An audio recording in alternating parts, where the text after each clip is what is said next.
Hello, everyone, and welcome to the Hunter Association, your source for all things Hunter x Hunter. My name is Kaige. And my name is Dylan. And on this week's episode, we are joined by a very special guest, Blade of the Grass. Welcome to the show, Blade.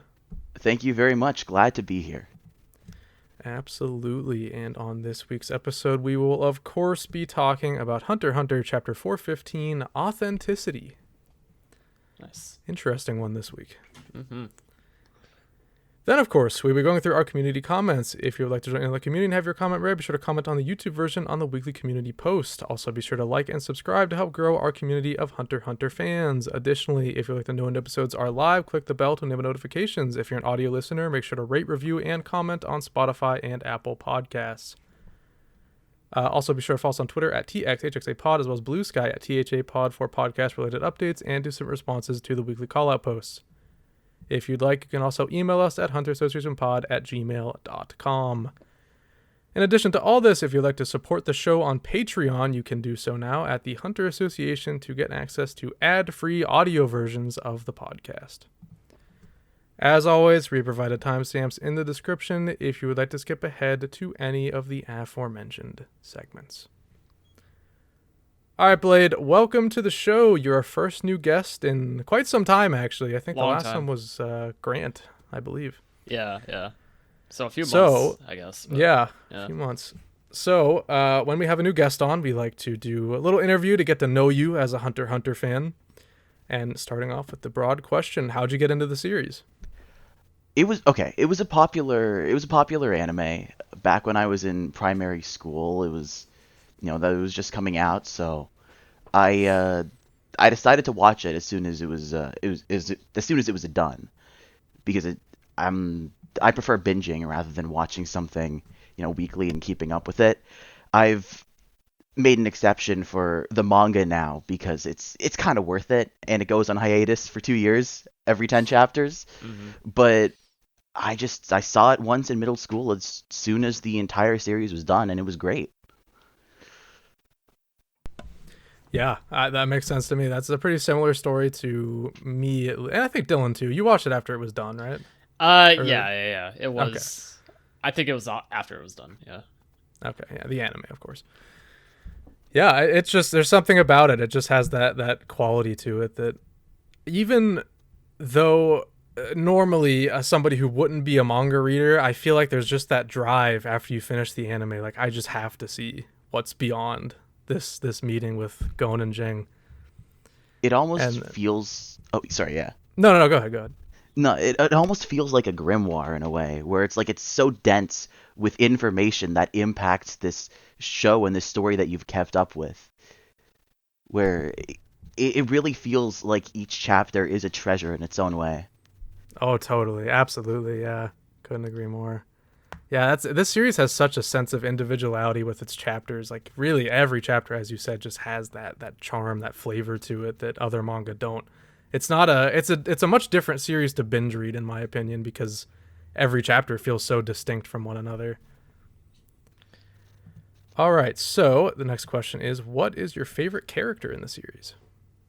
Oh, that's a really tough one. It's hard to say. I mean, I gotta say, I do love Crollo a lot. It's not that I agree with him as a character. He's a villain. He's an antagonist. But something about him is pretty awesome. He's just like charisma incarnate, like in my eyes, anyways. So like I get it for sure. Yeah, he's even if you don't agree with him, he's a leader through and through. He's somebody you would follow if you were to agree with him. But I don't think anybody in reality should agree with his views on the world personally. But I mean, to each their own, I suppose. He is quite the cool character, though. You have to admit it. He is. I feel like it's less him being a leader and more feeling where he's coming from. Where with the way Hunter x Hunter draws its characters in wildly varied ways. Not all of them express or react to things with the same rhythm. But Crollo almost has this soothing nature where you see him process the world and have to interpret it in his own way. And it's sort of disrupting the rhythms everyone else is going into the story and the events with. But it's very nice and consistently paced. So I think that makes it enjoyable to me, at least. Totally feel that, yeah. And what is this? This is always a tough question for people, but do you have a favorite moment from the series? Oh. It's tough. It's tough. That's There's like so many. that's like the same initial response every time we ask this. It's like, oh no. Would you want a manga answer or would you want an anime answer? Either one, I guess. If it's because it's the anime, I guess specify, because that does happen. The fight with Genthru, I feel like that is one of the most immersive moments in the anime. Greed Island's my Oh, well, I guess that's the next question. But I Okay. do enjoy Greed Island a lot, and I feel like the moment where Gon pulls off the trap with the boulder is my favorite animated moment so far. That's a really cool pick. We've never heard that one before. I love Yeah, that. that's really It's a great unique. moment though. Yeah, I mean it is such a great fight. Even though me and Dylan have our own opinions about Genthru specifically as a villain, that fight is truly phenomenal and everything it does for Gon as a character. And yeah, I mean that rock moment is iconic. And I honestly I'm surprised you say the anime version because I love the manga version. I love the how visceral the art looks in that moment. But it is amazing in the anime too, of course. I feel like in the manga, some of the art is just so strong. The panels are so strong in Greed Island leading up to that actual moment. So you don't feel it as much as a distinct visual that sticks with you. Okay, I see. I see. Yeah, that makes sense. And yeah, so leading in, you kind of already answered it, I guess. But is your favorite arc anything other than Chimera Ant? Honestly, I think I like a lot of arcs more than the Chimera Ant arc. Okay. Wow. Okay, we got a special one here, guys. Let's see. Yeah. Do you like which ones do you like more?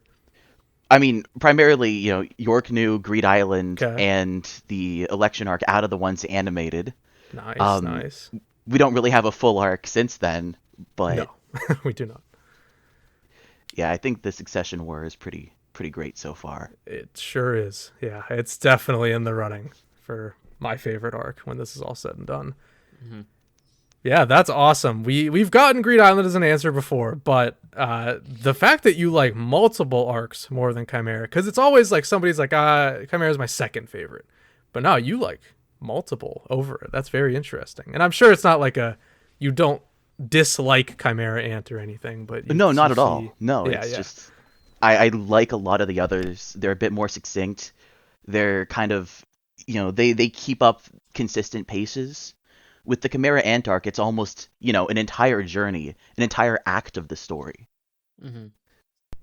yeah. It's a lot. It's very very long, and I mean in the anime, it's literally like half of the show, I think, just about. Yeah, it's just about. Yeah, I think it starts in like the 70s, like early 70s, something like that, That and is it goes all the way to insanity. like 136 or something. Yeah, My God. yeah, Yeah. it's crazy. Yeah, that whole entire arc is like could be an entire manga series in of itself almost. So I totally get where you're coming from there. Yeah, it really it feels like its own series in some regard. I feel like they made a lot of really neat characters though through the ants. Oh yeah. So Oh yeah, absolutely. All right. So, a couple other questions I actually wanted to ask. So, you have been on YouTube, let's see, since 2019. Were you covering Hunter x Hunter since you started, or were you doing other stuff before then? so this was that was just a personal channel at the time. I was uploading private videos for friends, and they had nothing to do with anime for the most part. It was honestly just joke videos or recordings of things I did with a group of friends so we'd be able to look back. But then when 2023 came around and JoJo started its new manga part, I started going over those videos because I wanted to avoid it having the same impression that Part 8 left, because Part 8, when it was coming out, it's my second favorite of all the JoJo parts, but the way it was approached, because people were used to, the entire series being in color, fully translated and everything, all the chapters out for parts 1 through 7. Part 8 came around, it was releasing chapters monthly in black and white, and people seemed to have a very different impression of it because they weren't sure where it was going, and it led to a lot of people treating it with a bit more negativity than it deserved, and that changed everyone's impressions of the part and sort of killed the hype for it for several years. And I didn't want that happening to Part 9, so I switched what the channel was for Very and noble of tried. you. I think that's important because, yeah, as you said, the part 8 did have a really weird stigma around it, just because I blame it pretty much entirely just because of how late like the Western audience got a hold of JoJo. We Yeah. just weren't used to following a story, getting one chapter a month in black and white. Also, it's just not what we were accustomed to. But part 9 has been a whole different ball game, and I'm loving the discussion. I mean, John Rod, key example. The It's best wonderful. stand in It's all of incredible. history. It's so good, and we've seen like 3 pages of it. Okay, so you started primarily as JoJo, and then you kind of branched off into other things as you went. It was more my motivation for the channel at first was just, it's not like I know anything about what the series wants to say, where it's going to go, what knowledge the authors are drawing from to make their points. I feel like that takes a lot of research. It, at that point, doesn't need to be said because that's something you'd understand with the right education. So trying to translate a series without understanding the things it's sort of speaking through is kind of like putting the cart before the horse. You're skipping the prerequisites to just read this thing or, speak on it. So for me at first, it was more of wanting to create videos that were showing a thought process that was trying to look at parts of the series and interpret them with a bit more care for the potential intent behind it and where it might be coming from in less talked about ways. That way, people would be seeing the potential or the deliberately designed aspects of it that were kind of being ignored back when Part 8 was coming out, when everybody was sort of interpreting it one way that was very negative. And Right on. after, yeah, after that, like, I made a couple videos to at least try to maybe leave things out there if people were searching up the show. Like I made a video on November Rain the day the first chapter dropped, just so that maybe if you set the narrative, if you're the one to have one of the first videos out when it's talked about on YouTube that goes over it, there's a chance people will see it through that lens and it'll change the other videos that get made. So just in case, I kept doing that periodically. And then about a year or 2 years later, I made another video on November Rain. That one got weirdly popular for a reason I still don't understand. So Yeah, I I see tried. that now. That blew up. Oh my god. Yeah, I'm not even sure why. I think, okay, looking back, that was one of the few videos where I think the title appeals to a lot more people because it seems like it's answering a question in a lot of people's minds. At least that's what the title says it would do. That's what it promises the video would try to do. Uh, Whereas a lot of the others are just really arbitrary topic, and you have to really care about it, and you know give the video the benefit of the doubt. That it's actually going to go somewhere when it just looks like another YouTube analysis thing that they've seen a million of. So maybe that's why, but I honestly can't say. I just pivoted from that to Hunter x Hunter when I had an audience because it felt like I said what I could about JoJo's. Everything after that would just be, more topic based than what I originally wanted to do. So, I kind of branched out after that. That's awesome, man. I really do love your vision for the channel. Your thumbnails are very pleasing to look at, and I think you have some really interesting topics. I watched a few over the last week in preparation for you coming on, and I think you make some really great stuff, man, so keep it up. Love it. Thank you. Absolutely. All right, with that out of the way, let's just go ahead and start diving into this new chapter. Yeah, because there's also no news at all. Oh yeah, no news. Yeah. Sorry about that. Yeah, We should have just played along with Takashi's- it, to be honest. To be like, yeah, no, there's just no new section anymore. Sorry, guys. Yeah, Takashi's not been tweeting the past couple weeks, unfortunately. So yeah, we'll see. But The he's next cooking. batch of chapters, they're going to be an ARG that he releases like the first link to on Twitter. I could see it happening, to be honest. I think the community already makes an ARG out of all these tweets for him, to be fair. Yeah. Yeah. Like, oh, there's a little scribble in the bottom right of this page. I think that's Gon's chin, everybody. Like, Yep. Every week. yeah. To be fair, there is some credibility on some of that stuff. But, Oh, you there know. is. There is. Oh, yeah. It really was Gon's chin this time. Yeah, actually. Yeah. All right, let's go ahead and dive into this chapter. Let's do it.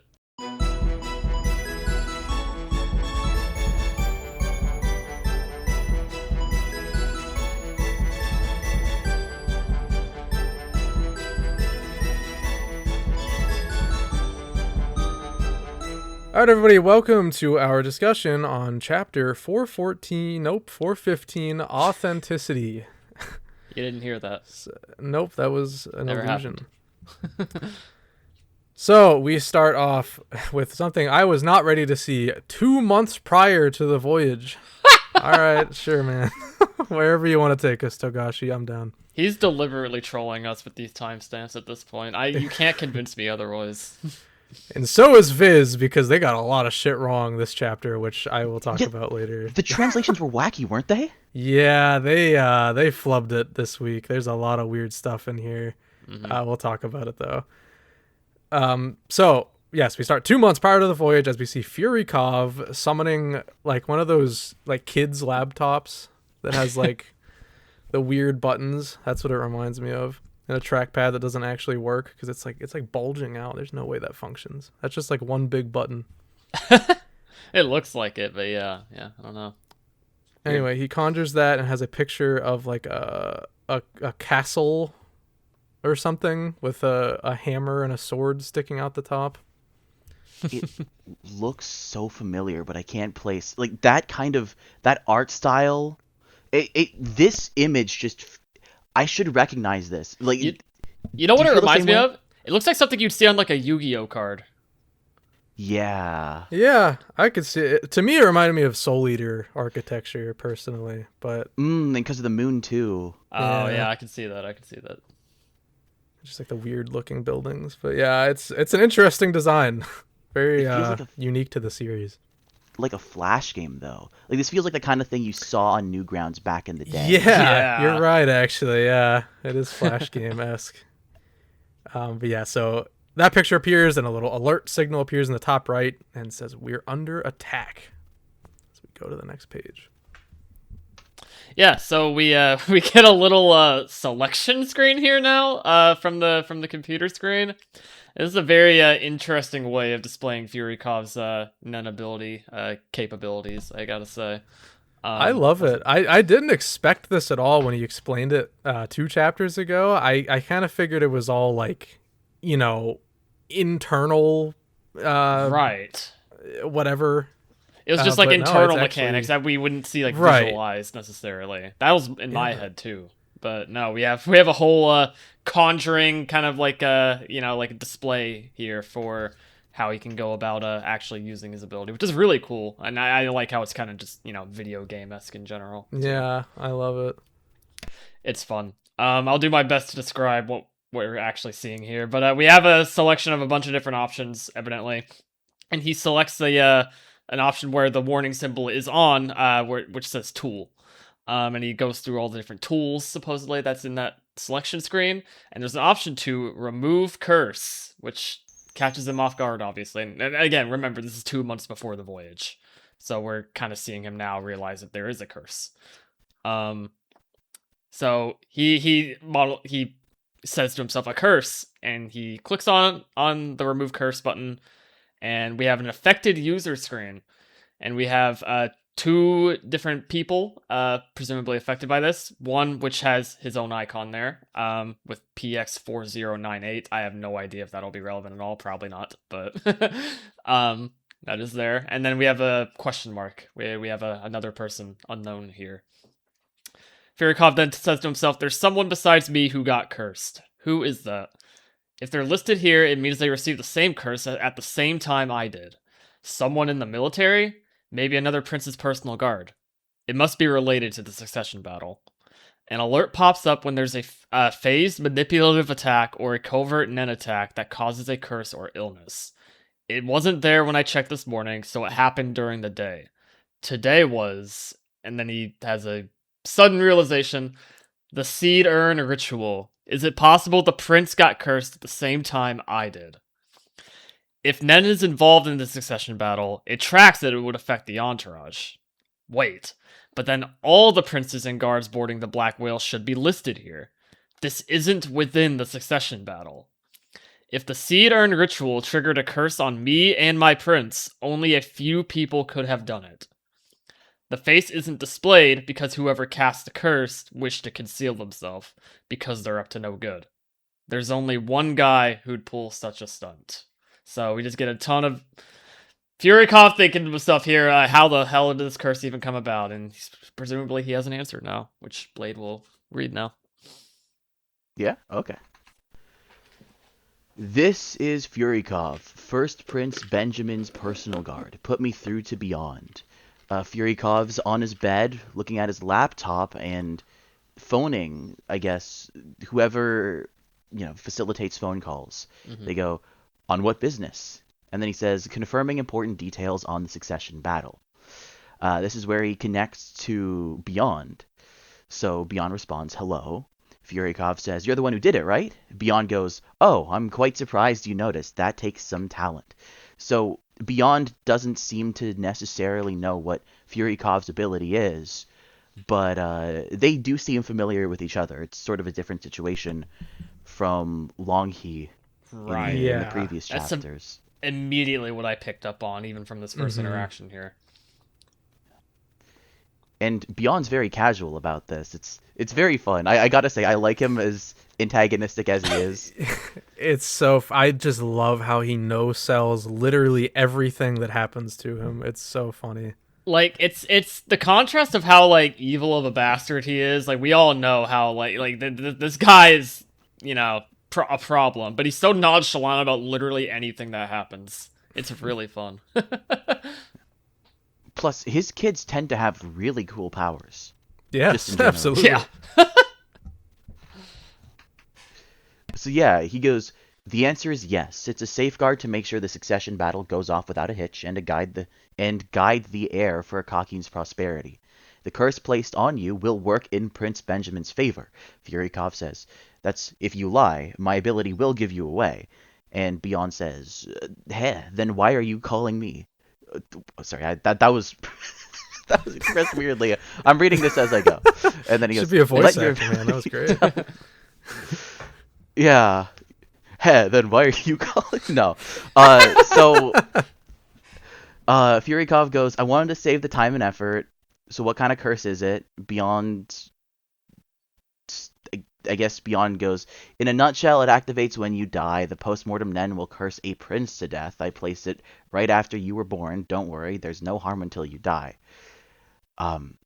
And they just go back and forth. Furikov goes, "So the trigger was that prince participating in the seed urn ritual." Beyond says, "Exactly. I know Prince Benjamin's ability, so I'll just say this kills two birds with one stone. Even if you die along the way, you take out another prince with you, and Prince Benjamin gets your gifts." Furikov goes, "If what you say is true."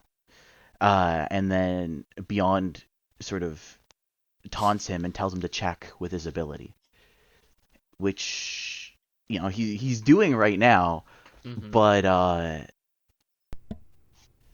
it's I guess it's not this page. Yeah.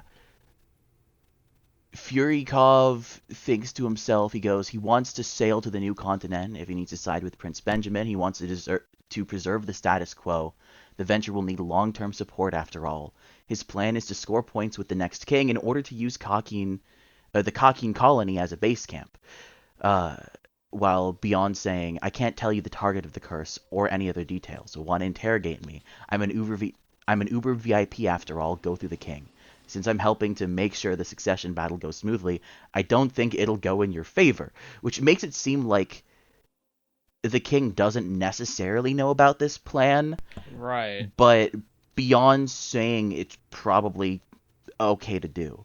Yeah, he's behind the scenes, so just like Nasubi, he's able to pull strings. He's able to try to kill these guys without repercussions. Right. And then Furykov goes, a prince and activates by my death. I gotta authenticate those first. He's trying to see what's truthful about what Beyond's saying, because there's a chance he could be lying. Which would mean, maybe if it doesn't activate on his death, then, and maybe if it doesn't kill a prince, then it could activate sooner. The terms could be different. If there's something Furykov would want to avoid, and he thinks it's safe because he knows what kinds of targets could be affected, or he knows the condition required to make the curse activate, then he could, slack on protecting against it, and it could fire early if it's something else, right? So he's going, I gotta authenticate those first. Beyond doesn't know my ability. He placed the curse with the assumption that I wouldn't find out and then got busted, so he's got more of a reason to lie. And it might be a flimsy lie. As for what he said after that, if my death triggers a curse that kills a prince is true, telling me doesn't affect his plan. He figured I wouldn't find out which prince, and even if I did, there's no way to undo it. But I have my combo master. It'll be easy to crack his ability. If I volunteer to watch him, spend a few hours or days by his side, it'll tell me the details of the curse, how to make an antidote, and how long it'll take to make it. So then he clicks the Make Cleansing item button on the computer. Yes. Right, just a few days, right? Yeah. Surely. So we flip the page and we see a message appear on screen that says it will take roughly 365 days to decipher the curse. Proceed. Yes or no. It will take roughly 700 days to decipher how to manufacture, then conjure a potion. Then what is the X? What does the X in brackets mean?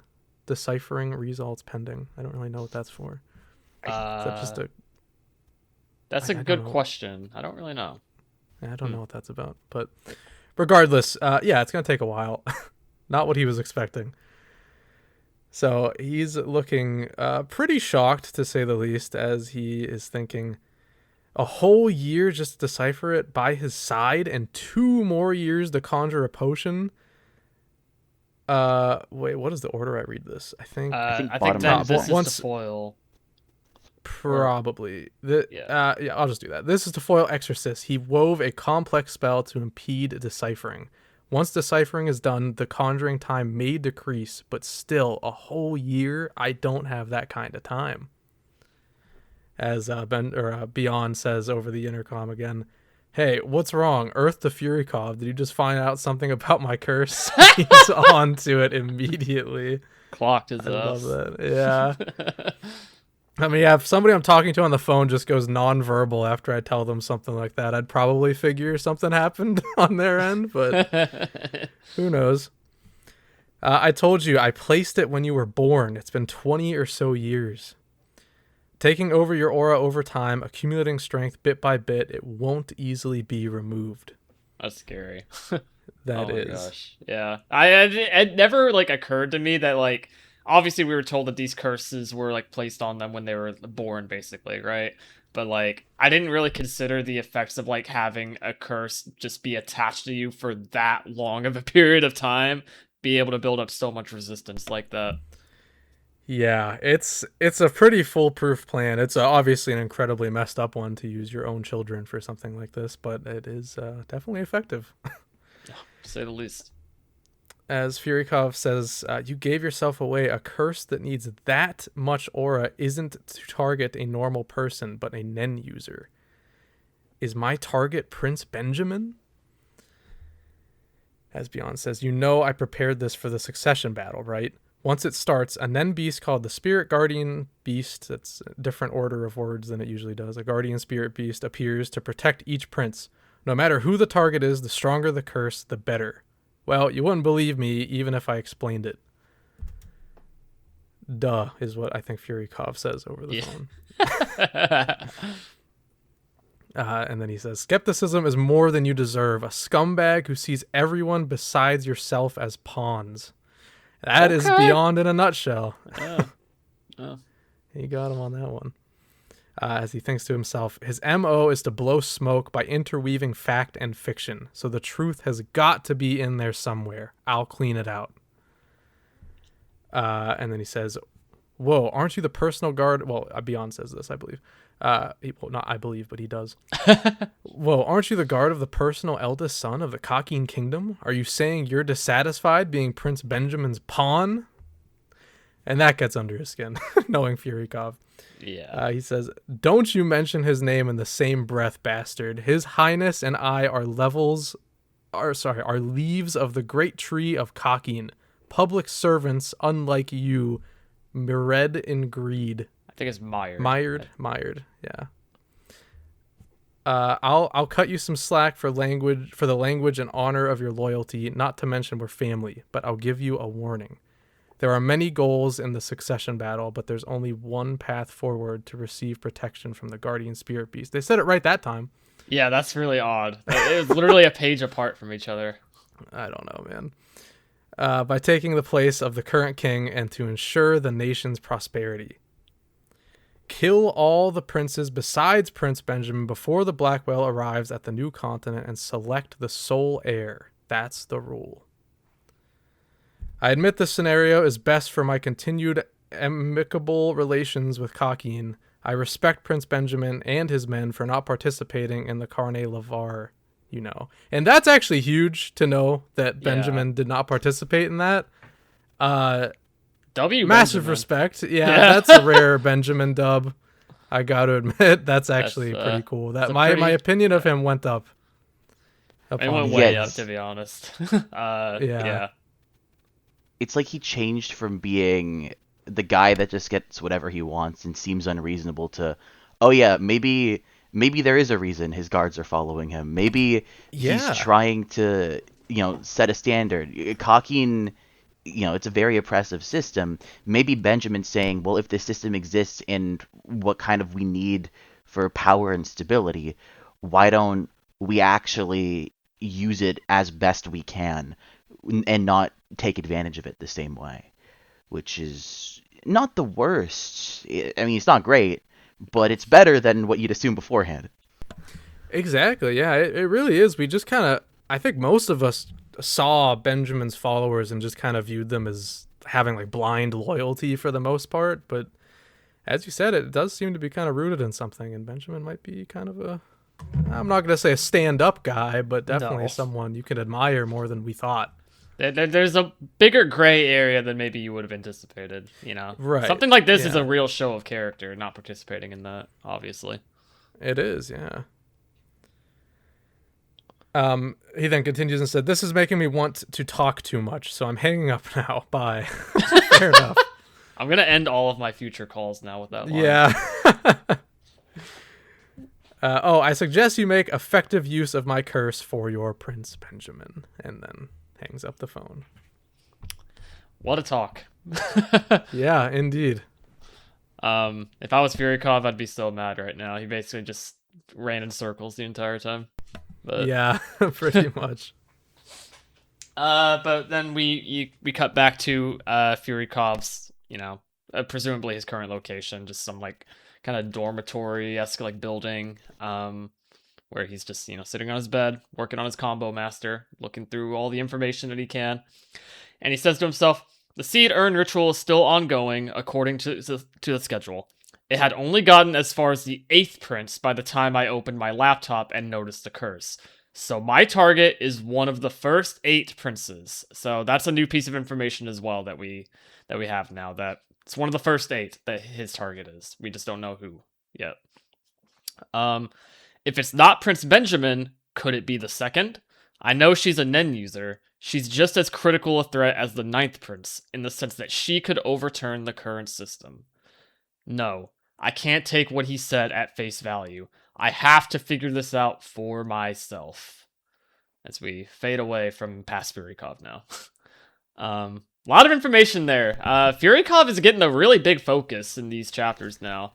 And I'm pretty happy with that, to be honest. I was always really curious about him. Happy to see more now. Yeah. Yeah, I never would have guessed we'd get like a flashback with him as the focus, but it's really nice to see. I'm really enjoying that focus he's getting. He's a really good character, and I've always seen it in him, but now that we're kind of peeling back that second layer to him that we never saw before about his like undevoted, undying loyalty to Benjamin, I'm starting to get even more endeared to him. Also, his abilities, personally, I think it's one of the coolest in the series. It's awesome. Really cool. Yeah, especially now that we have a visual for it, it's really sick. I love it. That's why it's called Full Metal Alchemist. It's a computer. Yeah. What does it have to do with Full Metal Alchemist? Because what he does, he deconstructs and breaks down he hooks up and analyzes the things around him, right?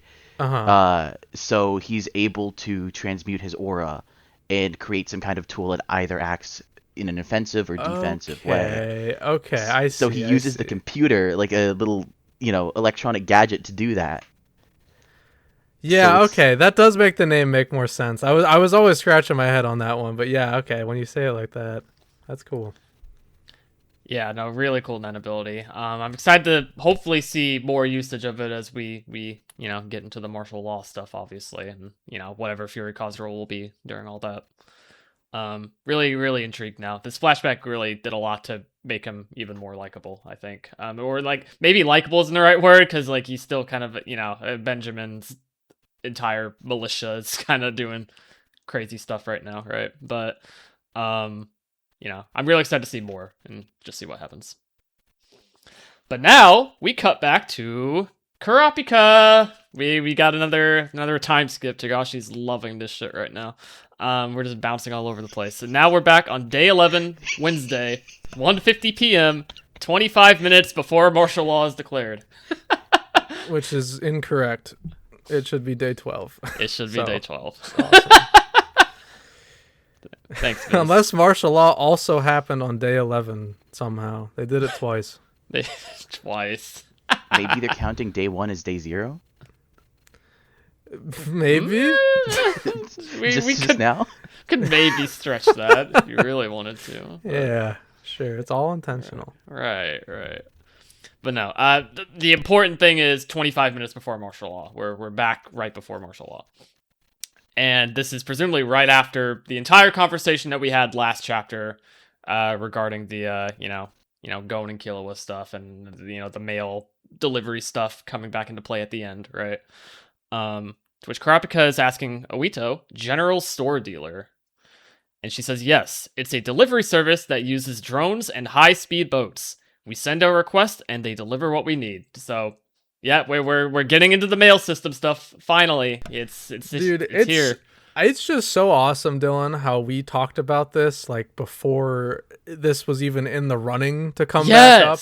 And we were like, man, I bet that's going to be important really soon. And it is right now. And it's now probably the most important thing going on in this arc because it's being tied directly to one of the most highly anticipated things of the entire series now. So that's fun. Yep.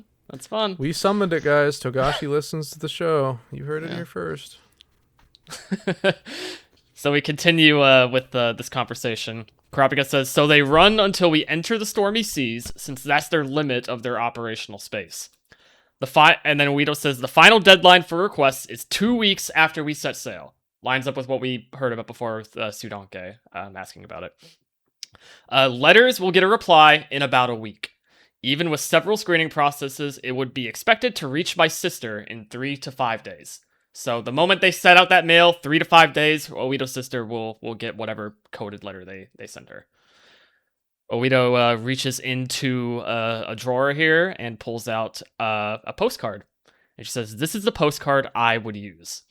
Kurapika takes a look at it and says, it doesn't look particularly out of the ordinary. And Oito responds, yes, this is a normal letter I would send if we're safe. If anything were to happen, I was going to send a coded letter using the Yamato language. My mother's side of the family comes from Yamato. Their writing system uses multiple scripts. It's complicated, but it's easier to adjust the number of characters to fit the code. Even if it doesn't sound completely natural, they'll think I'm just not fluent. So the entire point of this is that her sister speaks Yamato, and due to the language of Yamato, they can essentially fit more stuff on the actual postcard, and it'd be easier to get like a coded message then in that regard. So easier to hide whatever information they want to send. So really interesting stuff here. Yeah, it's also interesting how it's just Japanese, this Yamato language. That's true, yeah. That's the same nation as the one guy that works for Morena and then Hanzo, right? Probably. I'd have to go back and look. That does sound right, though. I think. Yeah, I don't want to say with full confidence that's the case, but that sounds right. It's like one of the countries is just Japan, but they called it something different. Yeah, I can't remember. I'll look that up actually while you're reading the next page. I was curious about that because I know there's the continent of like Asia, but spelled with a Z. So there's that, but then there is also like a direct Japan, whatever thing allegory. Thingy. I don't know. So yeah, Kurapika goes, we'd have to take the utmost care with the text in case it gets decoded. Specific names and place names are risky. Please avoid them.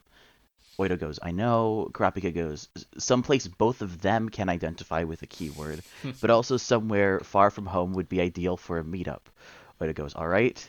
Will you give me advice in the text? Kurapika says, of course. First, please write what you want to convey in your own words. And then he thinks to himself, mail is pretty risky. Even if it passes military inspection, will the drone be able to reach land?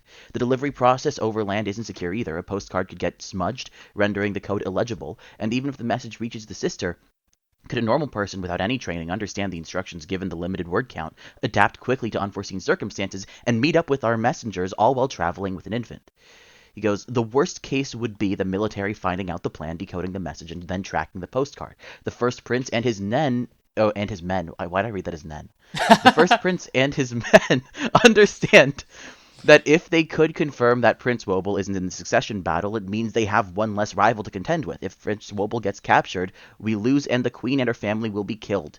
It's too dangerous. Should I not use a code or even bother sending the letter at all? But I can't imagine the sister would trust those two boys if they suddenly show up without warning, claiming to be Hunter associates. Oh, man. So this just... I just want to say this just 100% confirms that, like, the plan... I think this is setting up a not a deadline, that's the wrong word, but, like... I mean, the mission is clear now with this. Gon and Killua are going to play a role. Like, that is Kurapika's full intent right now, with this letter that they're trying to send. And that makes me so happy. I just want to make that noted here. More than likely, yeah. I love this page because of just how much text is there. It's just some grade A Kurapika yapping. I missed it. It's been a while since we've had one like this. But, like, the best part about it is that he's thinking of all these, like, things that, like, shit could go wrong, and then, like, it's probably gonna go off without a hitch anyways, and it'll be fine. That's how it always goes. Yeah, it's so funny. I like the unnecessary panel split. Yeah. We're all two sides of the same coin. Yeah.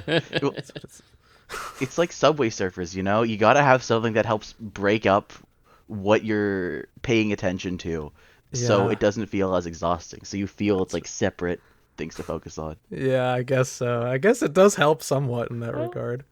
Maybe. I don't know. I didn't really think about that, to be honest. Subtly. But there probably is like a subtle psychological effect of that, though. I wouldn't doubt that. Well, because like you're supposed to look at one and then look at the other and not his full face at the same time. But in a way, it's like, oh, it's kind of artsy because you can look at his full face across both of them if you really see it that way instead. So you got like a choice there. Yeah, it's cool. I like. It's very simple and probably we're overthinking it, but I like it. It's nice. But yeah, so like back to the actual context of what Karapika is thinking about. Like obviously there's a bunch of ways this could go wrong. Like drones not able to reach the land, the mail being intercepted. All this shit, right? But we see a clear mission now in what they're trying to set up. In that, obviously this letter is going to go to Oito's sister, and through by some means after it gets to her sister, assuming it gets to her, as they intend, they're gonna have a way for Gon and Karapika, presumably, because who else would the two boys be, right? To meet up, and they're gonna meet her sister and Wobble in some way, shape, or form for you know for some motive, obviously, right? To protect her, I guess, or to check on them at the very least. But that's the clear intent now, given what we see here. Awesome. I can't wait. And yeah. then to combine this also with the timeline that we have now, because we know it'll take about a week to no a week to get to the recipient, I believe, right? Is that what they said? And I then think it would take so. about 3 to 5 days to get a response back.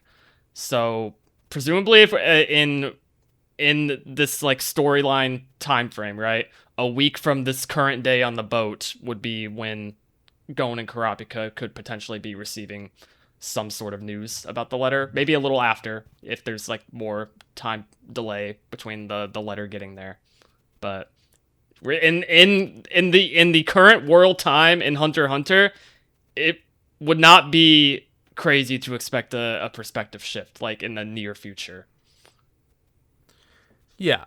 Again, we have that door open now, so we could cut to them really anytime, but we have to Anytime. have this in universe time pass first, I think. Right. Which is why I don't know if it'll be immediate, because that means we do have to deal with martial law in some way, unless Togashi does more time skip shenanigans, which he could. Please don't.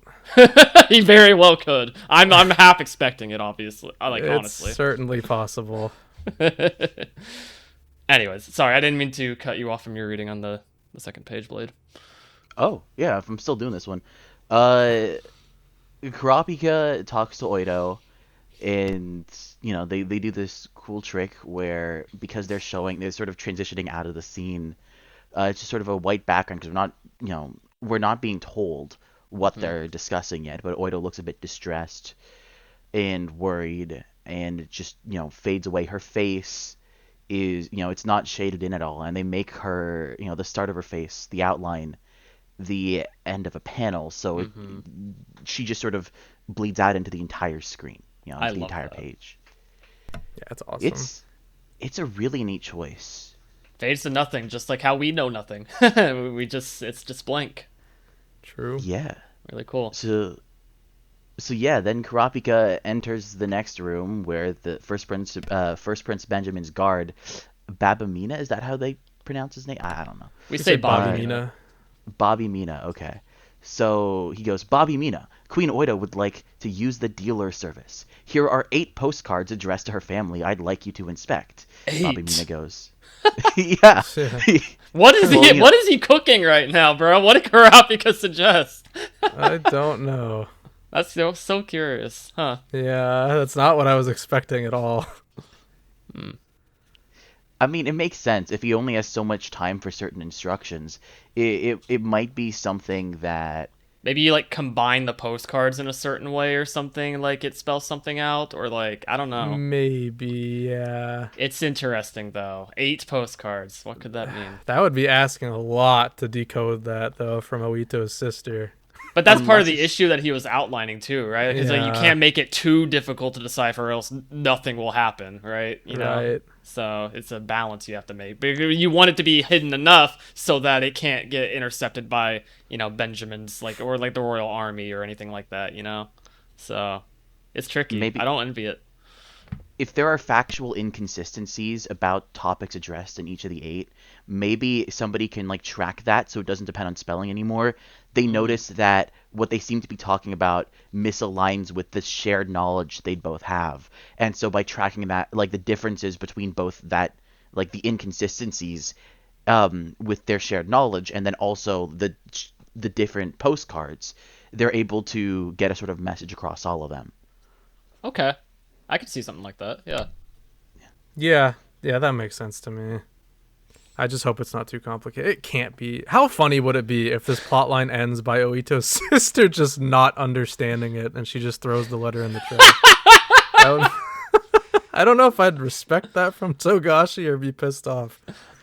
That'd be a tough one. There would be riots outside of out of his office. I don't know. They'd find him. They'd find him. They'd get him. But I feel like it's hard to imagine that happening because her sister is in on this scheme. Right. Yeah, this will work. There's no doubt in my mind. Mm-hmm. It's just a matter of like how will it work. I'm just more so intrigued like how this becomes a success more than anything because it will obviously, right? You know, but it's interesting nonetheless. But yeah, let's see. Bobby Mina goes, we don't do inspections anymore. It's supposed to go through us under customs law, but you can just hand them to the dealer as is. And so Kurapika thinks to himself, oh, so distribution is still overseen by the military as the delivery guy shows up, takes the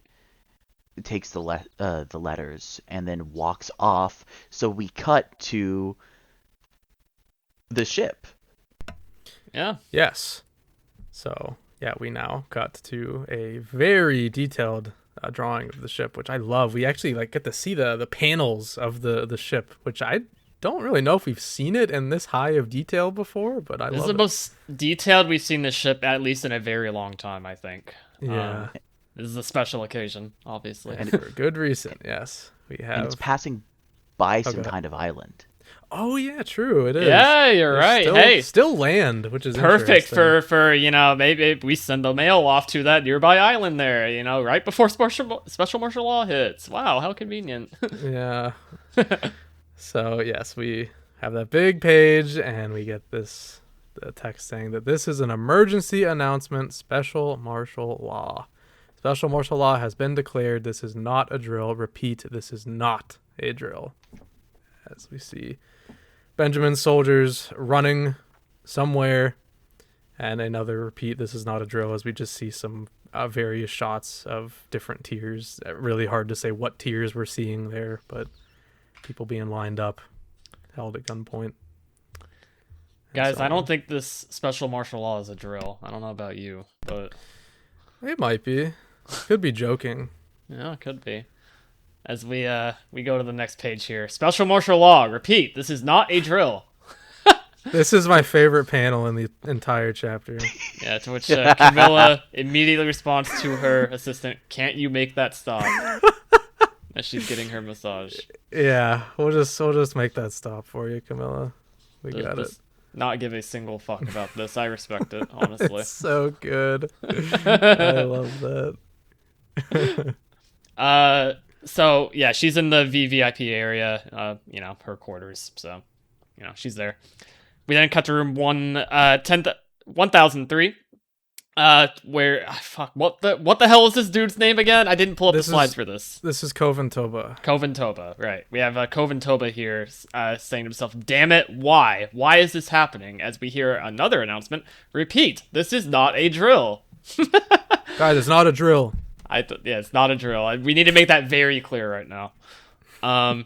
As Koven Toba thinks to himself again, is it because I had the coin I got from Zhonglei? That's interesting. What is happening here? I don't know. Because all of Prince Benjamin's men was noted before this was, special martial law was being declared, that it would be happening 15, 20 minutes before, if I'm remembering correctly, right? Yeah. So something else happened that's eliciting this response, and we just don't know what, aside from he's talking with other people in the room. I feel like the three main possibilities that are sort of being hinted at here are that there's some form of manipulation, right? Because he's also in the middle of a conversation, so it could be something like he's not even talking about the special martial law declaration, but maybe it's another pseudo-coercive effect where he's lost control of his body, so he's thinking to himself in a way that's different from what his body is actually saying when conversing to the guards there. That's what I'm thinking. Yeah. That's yeah. That's probably actually very likely, I would say. But we've seen a lot of those lately, and we know that a lot of people's abilities function in a similar way. There are pseudo-coercive powers, across the guardian spirit beasts and, across other people on the ship. So maybe this is the soliciting power, where he's lost memories of when he would have been notified, and now he's freaking out. Or maybe just makes him more paranoid or something. Yeah. Yeah, I think I'm a little fuzzy on the details, but I believe that's in line with what Kurapika suspected Zhonglei's Nenbeast ability to be. It's at least in that realm of what he was talking about. Mm-hmm. So, yeah, that would make sense. Either way, pretty big developments now on Zhonglei's ability, seemingly. Now that conditions are being met for it. And that's a little spooky considering both Kurapika and Melody have a coin of his too. So I wonder how that's gonna play out in the near and or distant future. But True. we'll see, I guess. We then more to come on that in future chapters, I guess, because that's all we get for that for now. And we then cut to room 1004 with Serednich just chilling, just standing there, practicing his Zetsu, very just unbothered by the announcement that's playing right now. Special martial law has been declared. This is not a drill. Repeat, this is not a drill. Maybe he's flipping out and we just can't see it because we're seeing his alternate future self. Right. Yeah, he might be losing his shit right now. Which Salkov, was that his name, right? Yeah, Salkov. Right? Yeah, Salkov. It's martial law. Shouldn't we do something? As he's still helping him, he's timing Serednich and all that. Wow, and, big developments in room 1004, guys. This was huge. Yeah, this was very huge. Wow. It's a matter of time. It's a matter of time. It's coming. And then we get to the main focus of the cutting these various rooms for martial law. 1005, Tubepa's room, in which we have a Rihan holding the place down, it looks like. Damn, Rihan. Big moves. Yeah, big moves by Rihan here, as he has his gun out. All the other people in the room have, bowing down, hands up, where he says, everyone stand by until the next orders are given. No leaving these quarters until martial law has been lifted. The prince will take shelter in room 1001 with her security guards. Which is this guy named? The balding glasses guy? I think he is. Hold on one moment. He just looks like Hyson. Okay. In my head, I was just like, Danny DeVito? A little, yeah. Hyson says, as if we ever leave anyway. And then the glasses girl, I don't know what her name is, I'm sorry, that says, yep. And then Hyson... Komiya. Okay, Komiya.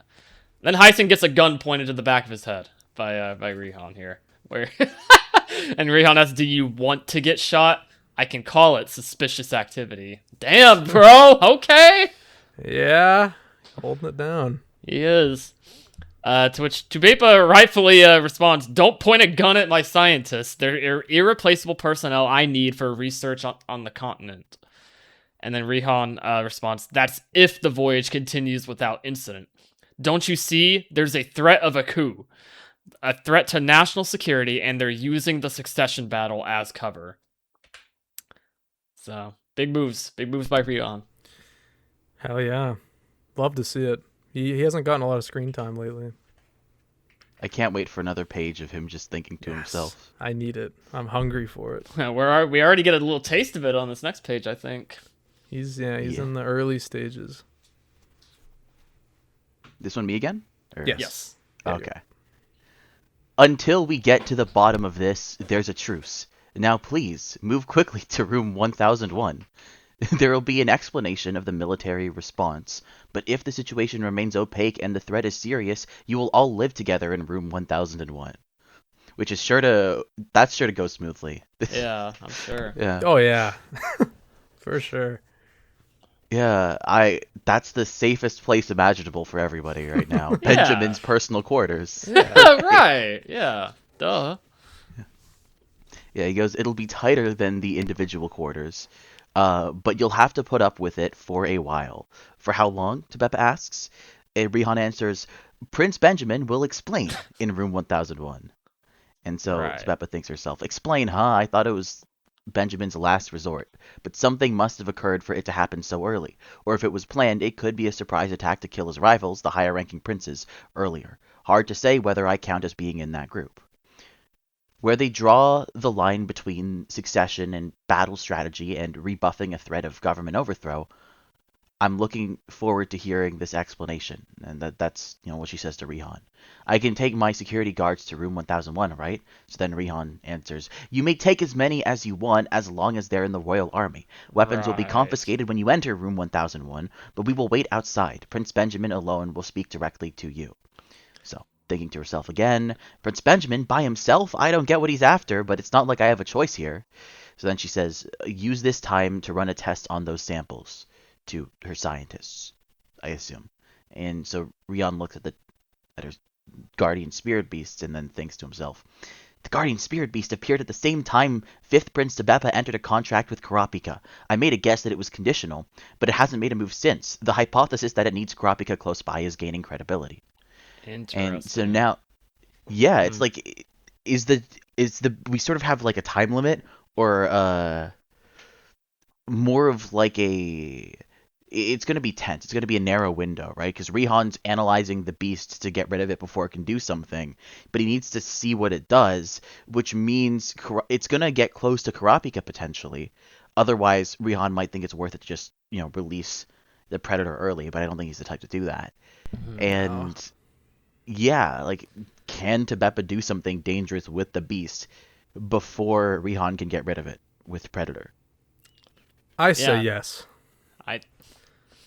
This probably her Nen Beast is gonna do something crazy. I really, really think so. Like some game-changing stuff. I can just feel it coming. I feel like it's gonna die, but leave behind something useful. Like Rihan's gonna prevent it from making a second thing. But it makes Kurapika an item he needs, and it's hard to think, what kinds of resources would Kurapika depend on? I don't know. It's hard to imagine. But in any case, yeah, I'm expecting big things from. They're making a big deal out of Rihan like really needing to analyze this Nen Beast of 2 Bepas. So like, I feel like the payoff has to be something like pretty substantial. It'll happen within this martial law bit. I'm pretty sure. I think we're gonna come to a head with this whole plot thread. Yeah, it spends all this time and makes eye drops for him so he can use his Nen longer. Yeah. Yeah, in the next panel we see Tyson's group. Then we see Loserus' group. Basho goes, Loserus is gone? And then everyone responds, yeah, Rice is missing too. He could be with the boss. Hulkenberg. That kind of confirms it for me. Dude, it's true. It's just true. This is Hulkenberg and one of his dudes. Easily. 100%. That's so crazy. Holy shit. Not outright confirmed, but like the writing's on the wall. Yeah, come on now. I like how we haven't even seen Hulkenberg since it was the last chapter or the chapter before that? Chapter before. Well, it depends on who he is. We probably saw him last chapter. But if that is Hulkenberg himself, do you think it's possible he can choose to sacrifice himself early? Like, he can guarantee it's him that transfers bodies? Yeah, I think he cracked the code. I think he figured out a way to guarantee that it's him. I just don't know how yet. That's so fucking huge if that's the case. Oh my god. That makes him so dangerous at this point. To say the least. Yeah. So, after that, then Basho talks to Ridge, and he asks, what did he tell you last? He told me to stall the 1st Prince's guard. I went to the break room, and he'd already killed the 7th Prince's guard before martial law was declared. That'll get you into trouble, because they've taken Benjamin's security guard, Kanjidol? Is that how you pronounce it? Yeah, Kanjidol is what we saw. Yeah, they just off-screen that entire fight, by the way. Thanks, Tagashi. Shit rocked. They off-screened it twice. Like, they cut to an arm reaching out to grab him the first time, and then it cuts to... Yeah, you're right. Every action this guy has gotten into has been skipped. Maybe that's his Hatsu. Ooh. you can't record it. He turns off his body cam, but it's Yeah. universal.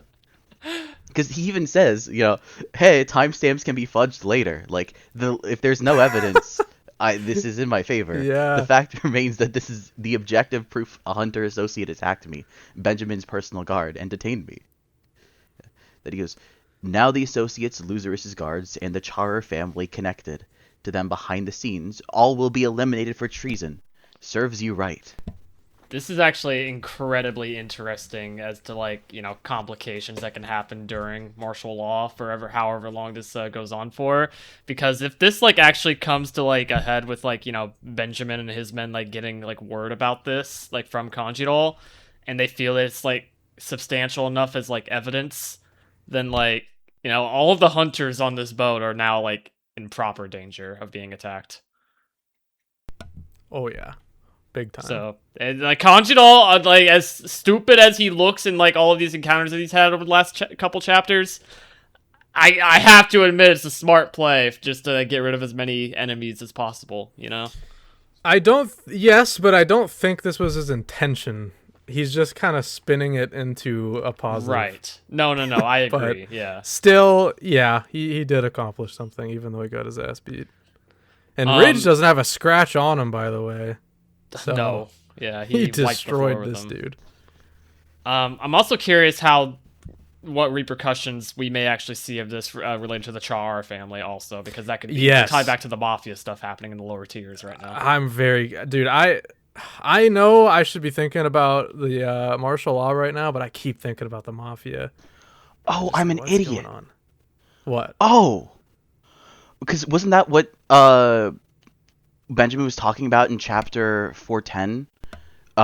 Two of the princes affiliated with two of the mafia families escaped down there. Yeah, right? Zhonglei and Loserus. Well, Loserus, they don't know where he went, but Zhonglei, yeah, he allegedly went to go meet with Onyor, who is the boss of Char. See, but couldn't that be what the guard is freaking out about in his room? I don't. It depends. Because I think Zhonglei had left well before this, because we saw the scene where he leaves to go talk to Onyor, but maybe he didn't know. I don't know. Yeah, there's some interesting details there that we're not really sure of, I think. If he's being manipulated, but in some way it's meant he's powerless, or he's not making the right tactical moves, and he's allowed Zhonglei to escape. Maybe that's why he's freaking out, because it's just dawning on him that, oh, this has happened, and this is Zhonglei's response, and he's not behaving the way he should. He's allowing Zhonglei to leave, or not following him. Oh, maybe. Yeah. You're onto something there. I can buy that. Huh. Yeah, that's definitely possible.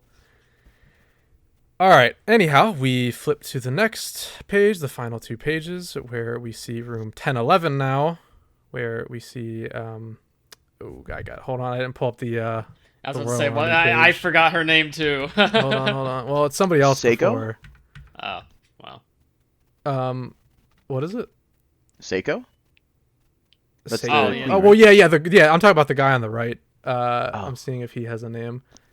I think he does, if I'm not mistaken. No, maybe not, actually. I was going to say, I don't believe he is, but I thought he was one that had a name. Damn. Anyways, okay, so he's saying, this unnamed man is saying, Your Majesty, please go to the VVIP quarters rooms without princes. Please go to the VVIP quarters. Rooms without princes will be sealed off until martial law is lifted. And then, Seiko says, Don't let Fugetsu out of the Justice Department. Don't let anyone in after you lock up. Okay. And then here's a really nice translation moment. Room 1003, one space, 2 p.m. As we see a panel saying room 1013. That's the funniest thing ever. Nailed it. What happened with this? I don't envy anyone being a translator for Hunter of all things, but come on now. Yeah, that one. Chapter? Of all the mistakes to make in Hunter x Hunter, that's a very funny one because it's literally right there. But Yeah, the classic Nen space in Zhonglei's quarters. Gotta love it. Anyway, as we see this, what is this one's name? Hold on. Oh, he does have a name, I think. Oh, we just got it. I don't have it on the doc. It's, damn it. I don't remember. We just got it like last chapter. Sorry. I forget his name. The one with the big lips and the like Conan O'Brien hair. Yeah. He says the order will come at 2:15. Well, actually, he doesn't say this. Somebody over the comm says this. The order will come at 2:15 p.m. Act at once. And we see Bluesky, finally, been a while, who is thinking to herself, something's shifted in the first prince's guard. He's acting calm, but his body is tense. If they're going to make us leave the room, it must be martial law. Follow their orders and wait for it to be lifted, or eliminate the first prince's guards and barricade ourselves in here at risk of being charged with treason. We can't leave this room. Only the 7th Queen's guards, who are virtually useless, can accompany the prince. And once they walk through that door, just like Bellarente, they won't be able to come back out. And that's not all. To offset the costs of creating and maintaining this level of Nen space, it's highly possible this ability is single use only. That's a new interesting detail. Yeah, that's something I never even considered before. Flipping to the next page, she continues and says, if 13th Prince Mariam leaves this space, his guardian spirit beast may reset or go into hibernation, or worse, disappear altogether. That would be bad. He's just a little kid, bro. Like, yeah, I know. They're going to be working overtime in 1013. As Bluesky says, Verge a moment, and continues thinking, weighing the risks of leaving against the risks of a siege, it's a no-brainer. For a powerless, lower-ranking prince to survive, we cannot fight. We have to weather the siege. Okay, some new plays being developed over there. That's interesting. Trying to avoid conflict at all costs, which, I mean, that does make sense, given who they're defending. Right. But, like, now, yeah, it's just, this is a very tight rope to be balancing on right now, though. Like, oh my gosh. Like, the circumstance of this entire Nen space and, like, having to potentially, like, leave just to, like, you know, just to follow orders and just, like, you know, weather the siege, so to speak. However she means that, to be honest. I'm not really sure. It's just a little unclear right now what she's thinking. But my eyes are on 1013 right now as a whole. I think that there would be some interesting stuff to come from them now. And I'm excited to just see Bluesky, like, in a role like this again, where, like, she's, you know, gonna play a role for this prince, evidently. To what extent, I don't know. But yeah, it's been a while since we've had any major developments in 1013, so I'm excited to see. We gotta see Hanzo again too. It's been a minute. Mm-hmm. All right, and our final part of the chapter comes to us again at room 1014. I love how much 1014 we're getting lately. It's nice. Yeah. As Bobby Mina is saying, Prince Benjamin has granted a pardon. Oh, wait, this should be important to know, by the way. This is 20 minutes since martial law. Oh, sorry. Yes. That's very important. 20 minutes since martial law. So, yeah. A little ways in. Bobby Mina says, Prince Benjamin has granted a pardon. The swapped prince lacked the capacity to assume responsibility and will be released without incident. This is all very huge stuff, by the way, we're getting here at the end. But yeah, same. Sorry, yeah. What did I say? Incident. Oh, sorry. Whatever. Brain. Functionally the same thing, to be honest. Yeah, basically, actually. You know. Basically, the fake Wobble is not going to get punished. Yeah. Queen Oito, for insulting the state and offenses against the crown, is subject to being placed in custody. Bobby Mina then continues and says, but until the real Prince Wobble is located and considering you're still a prospective queen mother, prosecution will be suspended. You may continue with your normal routine within the walls of this bedroom, but once you step foot outside, you will be considered a fugitive, effective immediately. I urge you to consider prudence in your actions. As Oito just says, all right. Kropika then thinks to himself, they're cautious of the possibility that Prince Wobble is somewhere on board. That possibility is still on the table. He continues and says, martial law is probably also a means to search thoroughly for Prince Wobble, but I didn't think they would act so fast. This is way too hasty if it's in reaction to my reveal. There must be another more important reason. We end the chapter. So Karapika's still like, he's slowly piecing together. Martial law probably wasn't done in response to this reveal specifically, which, I kind of forget that, like, that's still not technically, like, something that he knows about, So, this did all happen very quickly relative to Karapika revealing all this to everybody in the room, right? So it's interesting to see him, like, piece this all together now. But, yeah, I don't know. I'm just really curious where we go with this plot line here. I'm, like, really invested now in the whole, like, fake Wobble, real Wobble stuff. Tagashi's really pulled me in on it.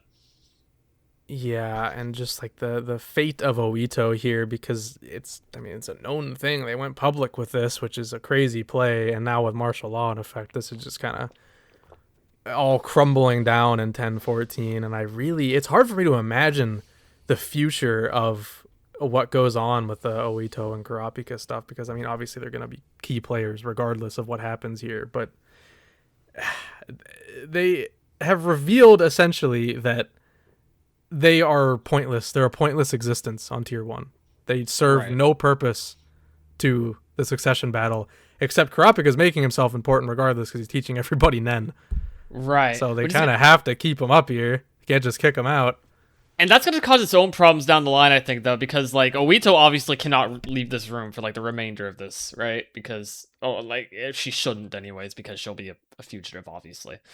Kurapika still technically could, but he's also supposed to guard Oito, right? So, like, maybe there's, like, I don't know. Kurapika's putting himself in very precarious situations right now with everything happening, I think. Yeah, because anytime we've seen Kurapika leave the room, he would always have to bring Oito with him. Because, that's just the way to do it. But, that isn't an option now. But we still have Bill. So that is true, yeah. I think Kurapika can still be mobile.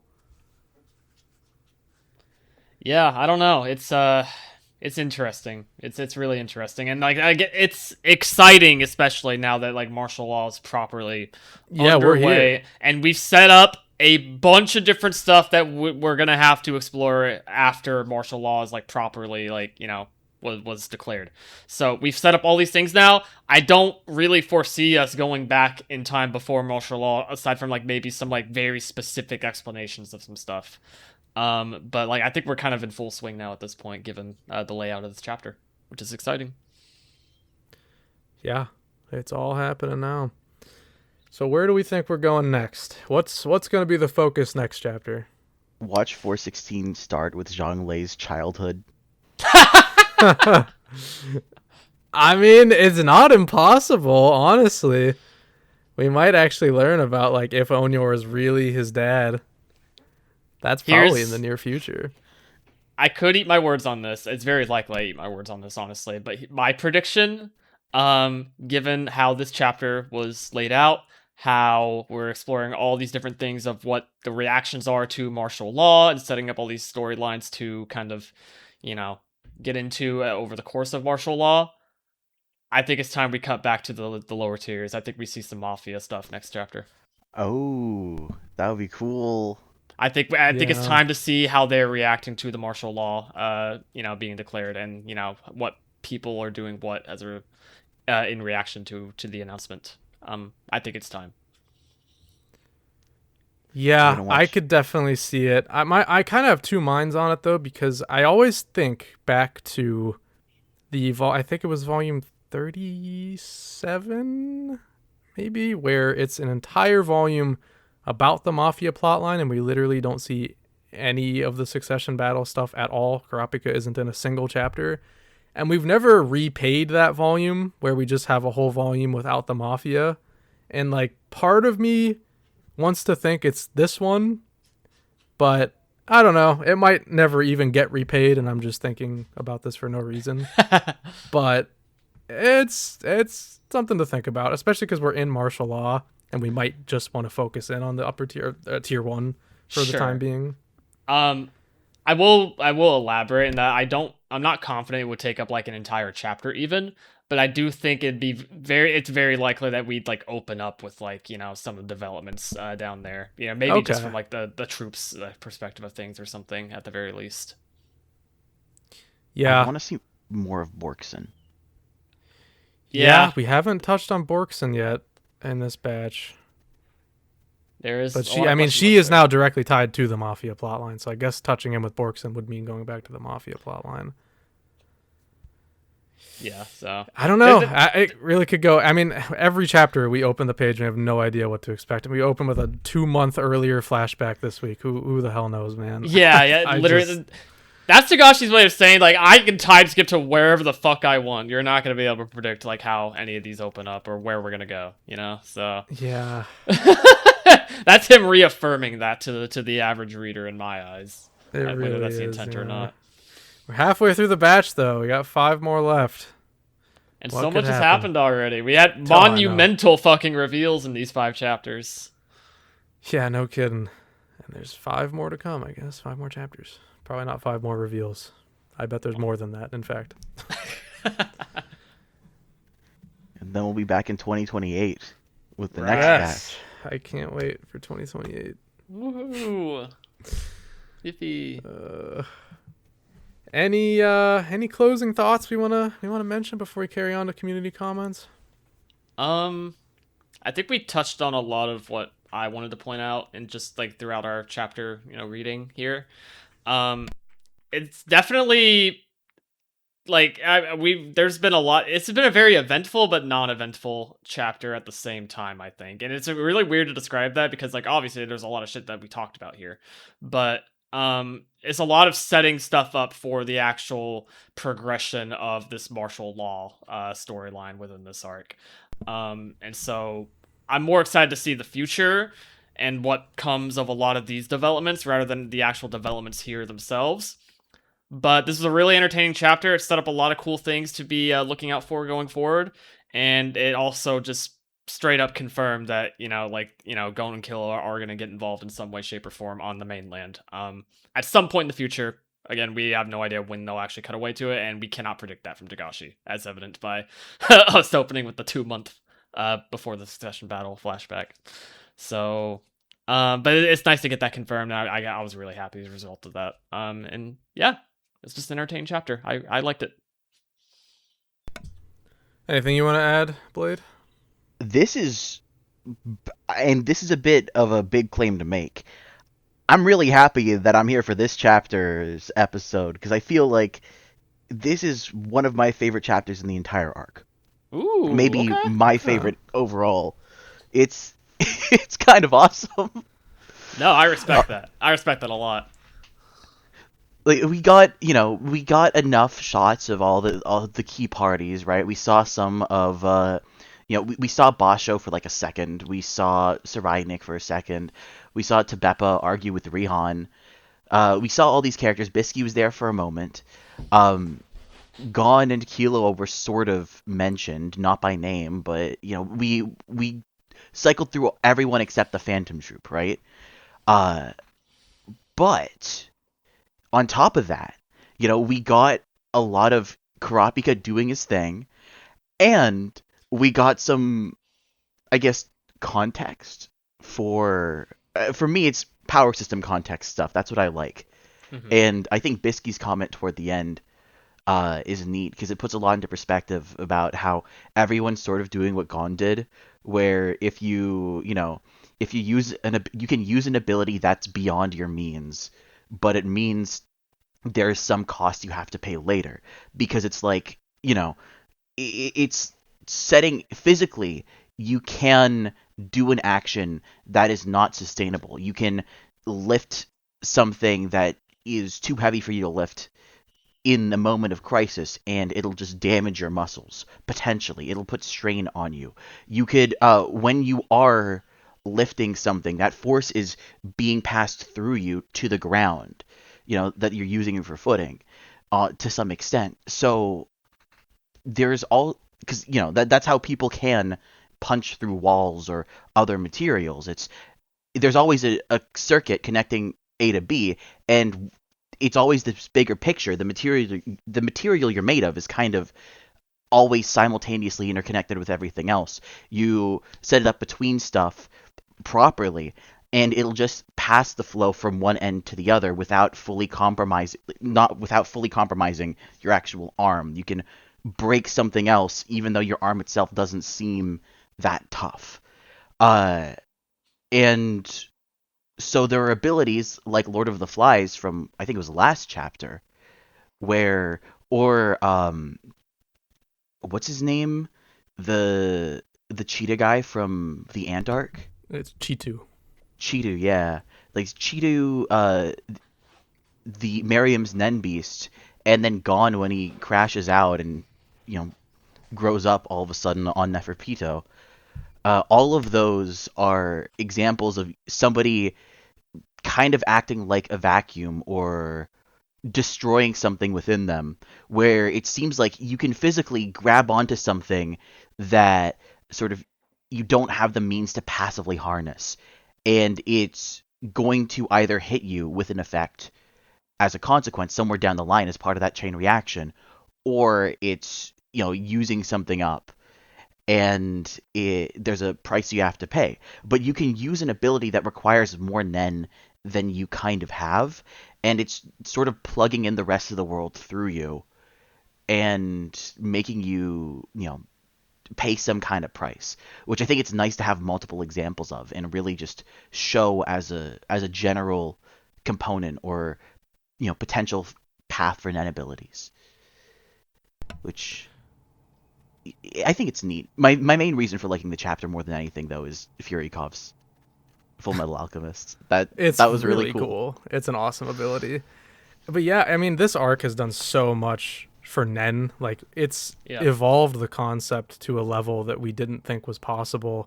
I mean, it's done so much with postmortem Nen, which is a concept that's, relatively new in the Hunter x Hunter world. It's funny to say that, but it's like, I don't know, 15 years old. But if this were to be something that was actually released week to week normally, that would be a relatively new concept. And man, it's just insane the kind of Nen abilities we have now. I know we got a comment about it, which we'll read shortly, but just the fact that we used to have Nen abilities that were like based on flip phones as the highest level of technology to now having like a whole laptop as the basis of a Nen ability. It's just, and without really paying any attention to the timeline, I guess we're just we're operating on a sliding timeline, I suppose, because we have smartphones now too, which we definitely didn't before. Yeah. But it's just awesome to see that, I don't know, Togashi doesn't really give a shit about that. He's just having fun with whatever crazy concept he comes up with. And this arc has been the biggest showcase of his creative talents for making a unique power system and abilities we've seen. Obviously, Chimera Ant delved into it a little, but nowhere near the level of this. This is on a whole nother level. I like how now you can tell that time has passed since this arc started, because now the delivery service is, using drones, when I feel like, 12 years ago, that wouldn't have been the method they'd have said. No. Yeah. I'd have to go back and look. I don't know in the initial explanation we were giving to the shipping system if drones were even mentioned, to be honest. Pretty sure. I'm pretty they sure were? drones were, yes. Okay. I'd have to go back and look. I remember it being a series of different carrier boats, but I'll have to go back and look. It's been a minute. I mean, I could check right now, I guess, or I could attempt to, rather, but... That was when the Zodiacs were gathering and talking about it, right?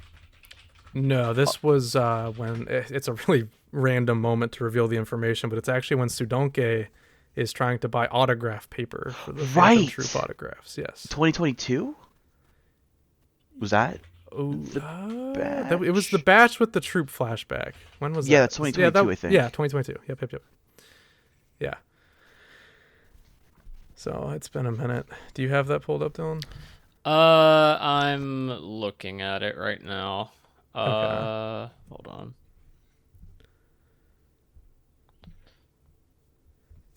Okay, it's not coming to mind immediately, but yeah, I mean, either way though, yeah, it is fun to see how just like the evolution of just various systems like that has evolved since the beginning of Hunter x Hunter with how much time has passed. But I want to touch on what Blade mentioned too, and that like the one thing that is really cool about this chapter, admittedly, is that this is the first time in a while we've seen like this many like check-ins on like perspectives of various groups and characters like all in one chapter. We got a nice little overview of pretty much everyone that's on this tier 1 right now, and what everyone's kind of dealing with as a result of it. And it's really refreshing, given that, we're so used to, seeing perspectives of different groups, like kind of one at a time, within chapters. And having them be like a focus for like substantial page times, right? But having like a quick check in on everybody back to back to back to back to back, as we did here, was really cool to see, I think, and definitely needed for an event that's happening as big as this. And it does make me really excited to kind of just have all these different things that we gotta take care of now, Yeah, it's a great chapter to just lay down the groundwork for what's about to happen. It just gives us like a base level understanding of what's happening in most of the rooms. Even as simple as Camilla's, where it's just her asking them to make it stop. Like, that gives us enough to at least tell us where her head's at during all this. So yeah, it's an awesome chapter. It's a very different pace than the rest of this batch thus far, but I think this is also, a good foundation chapter to show us what the pace will probably be like for the remainder of martial law. I expect it to be a lot of chapters like this where we're touching base on a lot of different people at once, just because of how much stuff is happening right now. Okay, all right. I just pulled up the chapter before we were after. I just pulled up the chapter with Sudonke talking to the shopkeeper about the the delivery services stuff.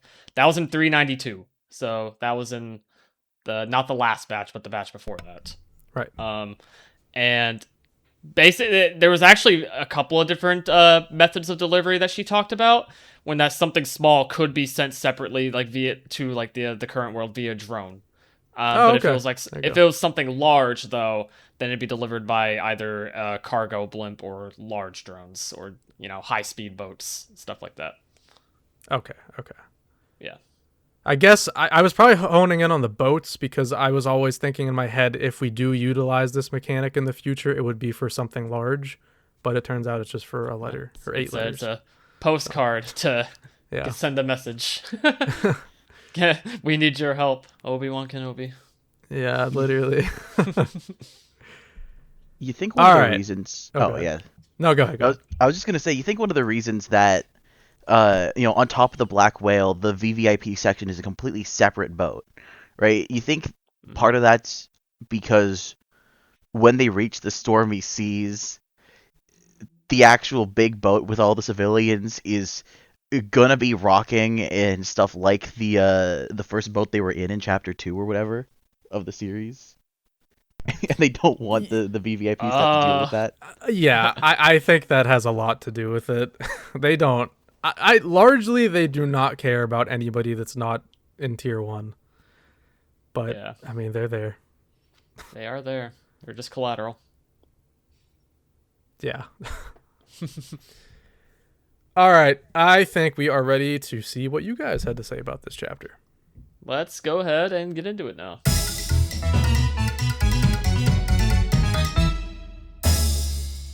Okay, now it's time to read what you guys have to say about Hunter x Hunter, chapter 415, Authenticity. Usual reminder, if you want to get in on the fun discussing these chapters week to week, make sure you keep an eye out for the YouTube community post, as well as the call-out posts on Twitter and Bluesky. And of course, you can always email us if you still choose at hunterassociationpod@gmail.com.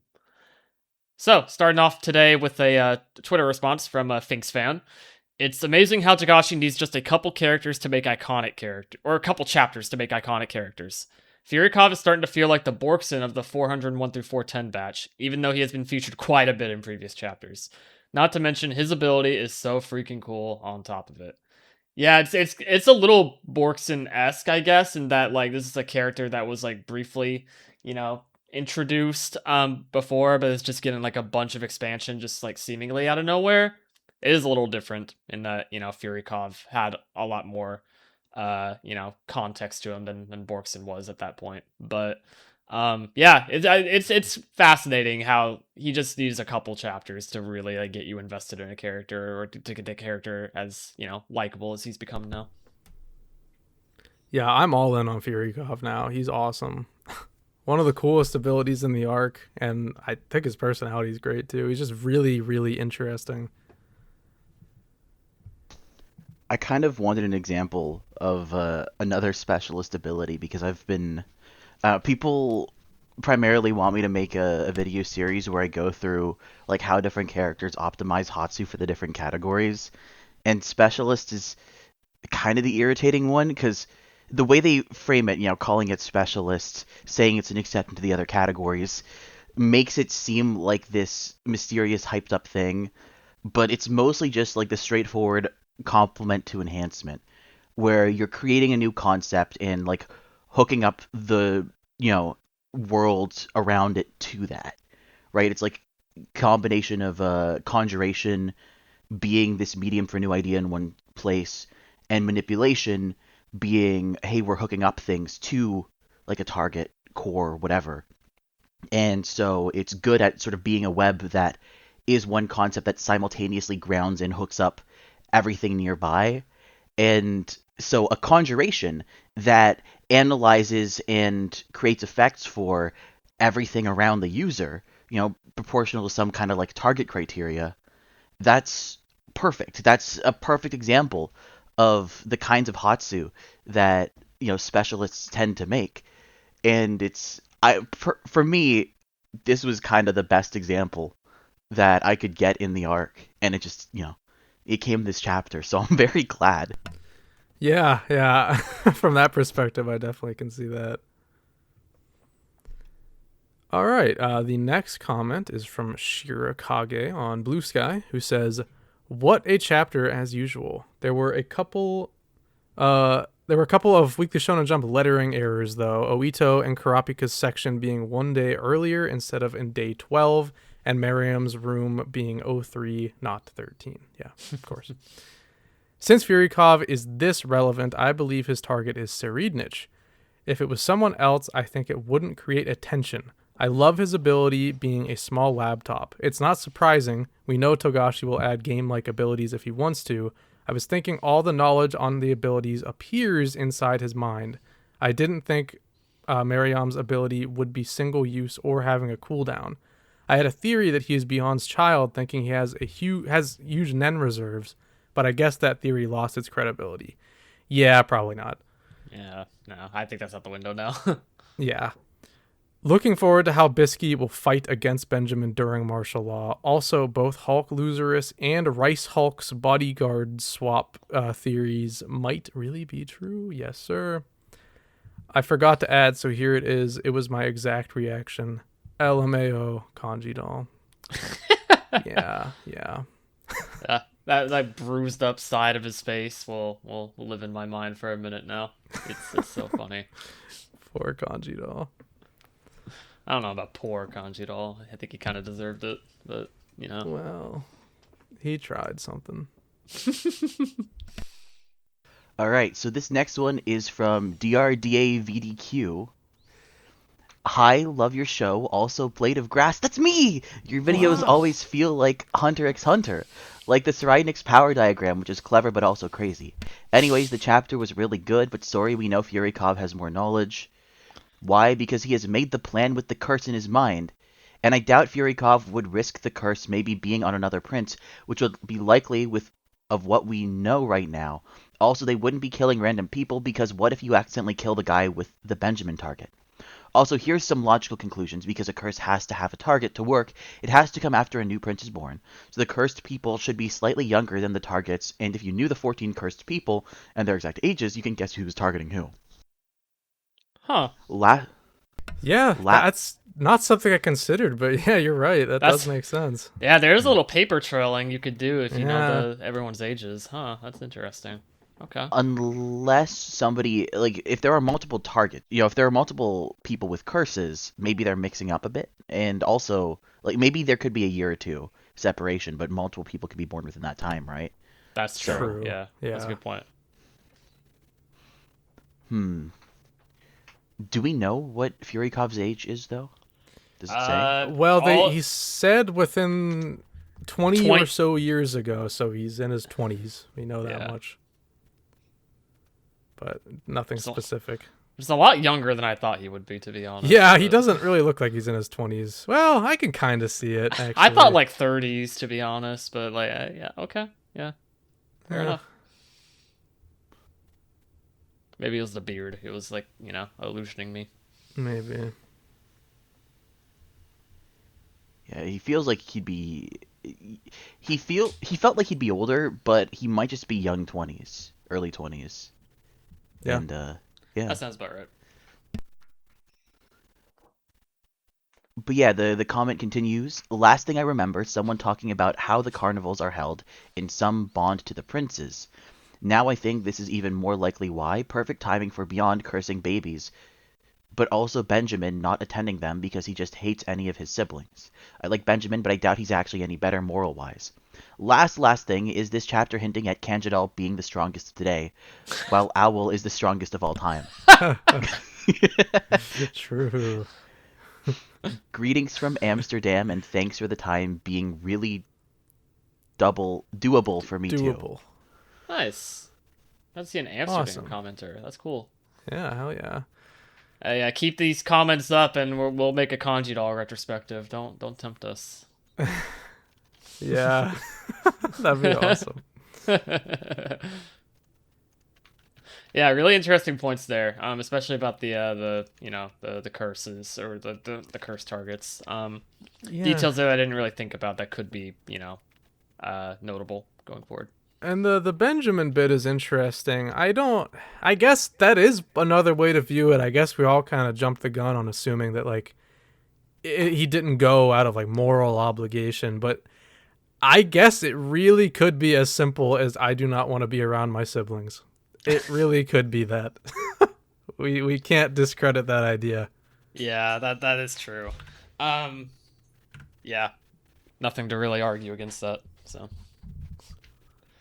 All right. Next comment we have is from Adokava. I was laughing so much when I saw Kanji doll. Dude really thought he had a chance. LOL. Same with Koven Toba. These guys don't deserve to work with our Lord and Savior, Rihan. Can't wait for Text Wall next chapter. Yes. Great chapter, by the way. It was a good Cannot chapter. wait. The Rion Yapathon is like it's like the sun is rising on that. Like we will get that again in due time. I feel it. I feel it in my bones. That's the new forget martial law. That's the new highly anticipated event. Rihan Yapathon 2. I cannot wait. Highly anticipated sequel. All right. Our next comment is from Brick Brickerson, who says, "What do y'all think of the theory that Salkov and Furykov are full brothers, or at least like brother cousins or something? I don't know. I think about it. I don't know. The more I think about it, the more I'm convinced. The Kov part of their names are identical in Japanese. Their guards to Benny and Seri fulfill similar roles as foils/annoyances to the main/most plot relevant guards to their respective princes, Bobby, Mina, and Theta." Yeah, that's pretty true. And they both resemble each other pretty strongly, being beefier guys with weirdly similar eyes and eyebrows and ears. And if I recall correctly, Salkov and Furykov should be their given names instead of family names, as no one in this arc is really ever referred to by the family name. Yeah, that's Hunter x Hunter in general, honestly. We don't really get family name usage a whole lot in this series. Mm-hmm. Also, given the fact that Benjamin and his guards was confirmed to not be in the Nasubestein files, potentially, which of the adult princes do you think participated in the carnival? You know what it's called, and which didn't? Completely understand if you want to dodge this part of the question for monetization purposes. I don't care about that. I mean, I'm not gonna go into detail or anything, but I know Serenich's ass was up in there. Oh, he sure. was there. Yeah, Saleh was there, 100%. Saleh, but I feel like Cyrenik he'd look down on anyone who's brought in as the entertainment to the carnival, right? Like, I feel like, maybe I guess. I don't know. I don't know, because I remember when he was first introduced, we had the whole scene of him just like hooking up with two random girls and then killing them. I don't really think this would be something he looks down on. Did he actually sleep with them? I thought he just like straight up. Oh, okay. Yeah, he did. At least he was getting more sent up to him. Yeah, actually, yeah. Right when that scene ends, he's like, "Yeah, send another one up." So Ah. this honestly, the Carnival thing seems pretty up his alley in my opinion. Yeah, in that case, that does seem like his kind of thing.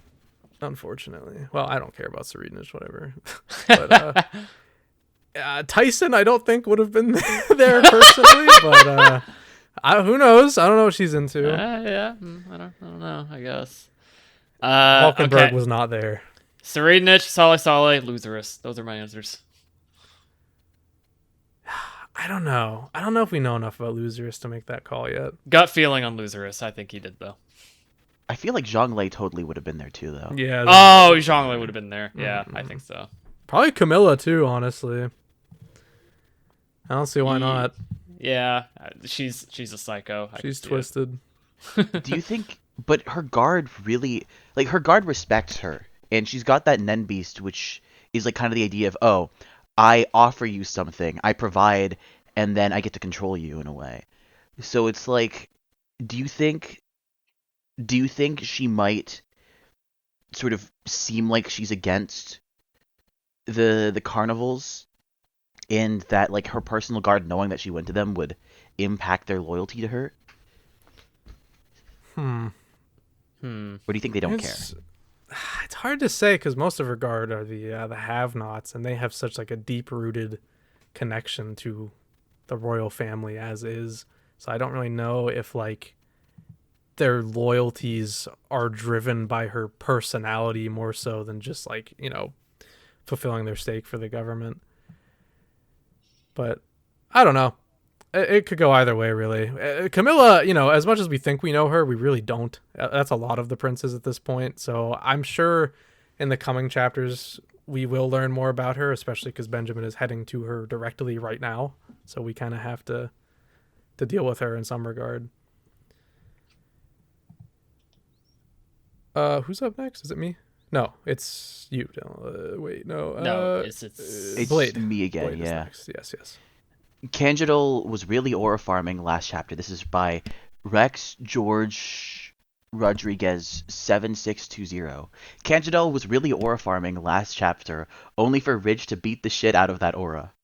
Hi guys, long time no see. It's been over a year, but I'm glad I'm finally able to comment again, even though there's a chance this won't get picked. Here are my thoughts on the chapter. Fury Coven Beyond. The flashback gave us more clarity on the nature of the curse, which slowly eats away at the bearer's aura over the years. That's a pretty terrifying thought. Well, it can also just be feeding, you know? Like the guardian spirit beasts. It's feeding on their aura passively. Like the stuff that somebody would normally let leak away, you know? Mm-hmm. Right. It also gave us another glimpse into Beyond's skill in Nen and personality. The Carne Levari mention was especially interesting. I didn't expect him to bring that up, and I hope Togashi expands on it later. I also didn't expect Furykov's ability to be a conjured laptop with RPG-style options. That caught me completely off guard. The princes. I laughed when Camilla casually told her servants to deal with all the noise from martial law. While the other princes were stressing out over it. I really hope she doesn't die here because she's still one of the least explored characters. I agree. Camilla is cool. The fourth prince is probably hearing about martial law 10 seconds in advance with Parallel Future, which is probably why he's still so relaxed. 100%. I mean, we all... Yeah. If he moves, like if he moves and then keeps activating the ability within that time, do you think they'll see a version of him, like a future where that justifies how he moves to his new position? Or do you think he'll just teleport because they'll be like, it'll update to say, oh, they now see him in this spot? Like, do you think it's still making them see his previous position and actions? I think he would just kind of teleport from their eyes. That's the way I understand it, at least. Yeah, because it'd be very similar to how, like, when, like, Theta shot Serenich, you know, quote-unquote, right? Like, initially, where, like, she was seeing his body on the ground, and then he just kind of, like, teleported behind her all out of nowhere. But he deactivated the power. Like, if he reactivates it before the power is done, and so nobody's freed from the ability, and so he just continues the future sight, is it possible that they don't even, like, his position doesn't update to them? They don't see him teleport ever. It's still the previous narrative, just even longer. So, like, what if he's not even in the room? What if he's elsewhere right now? Oh, that's dangerous. Huh. Oh my god. If that's What how that about- works. Ugh. Yeah. Holy.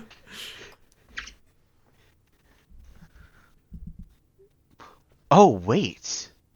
Oh. Does his What? spirit beast, or not spirit beast, does his personal beast show up when he's actually using the power? Can Theta see it when he's using it? No, because when he's in Zetsu, it cuts off, right? Well, we know that the seed or yeah. beast goes away completely when he activates. I his don't ability, think or when we he goes into know about Zetsu. the other one because we've only seen it the one time so far. If like I was assuming that was just because like Theta's got the brain wrinkles on her cheek. I thought his spirit beast was like turning her into like a corpse art that he could use an ability through. But if it's just his own power, is it possible that Salkov hasn't seen it once because he's constantly been using it and he's somewhere else this entire time? That would Like be insane. Oh my I could God. see Togashi pulling that though, honestly. that's kind Oh of man. That's a terrifying thought. I Holy. oh man, I kind of like that too actually. Hmm. Maybe. I'm open to that idea. There's potential there. it's very concerning that he's just been meditating and training very very peacefully in a way whenever we cut back to him.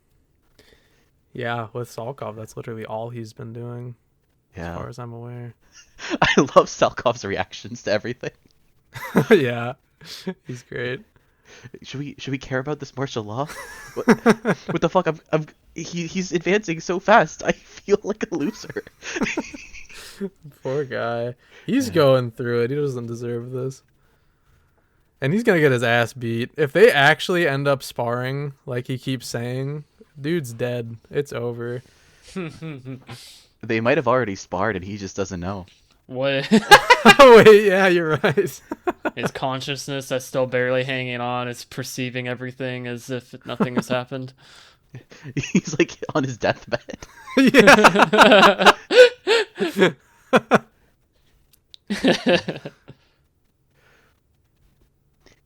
But yeah, I think the rest of the comment is yeah.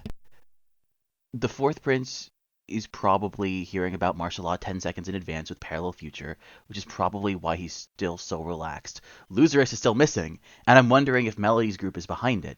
Bisky deliberately thinking to take down Benjamin's guard, despite it technically being an act of treason, really showed her motherly instincts to protect the 13th prince. I'm also curious about what will happen when Tabepa's guardian spirit beast eventually encounters Kurapika, or her supposed research partner. We know it can synthesize drugs, but I'm interested in seeing how that ability could influence the succession war. Tyson, happily walking toward Benjamin's quarters, was both hilarious and sad. I feel bad for her after she told Izanagi that she only entered the succession war to save her mother's reputation.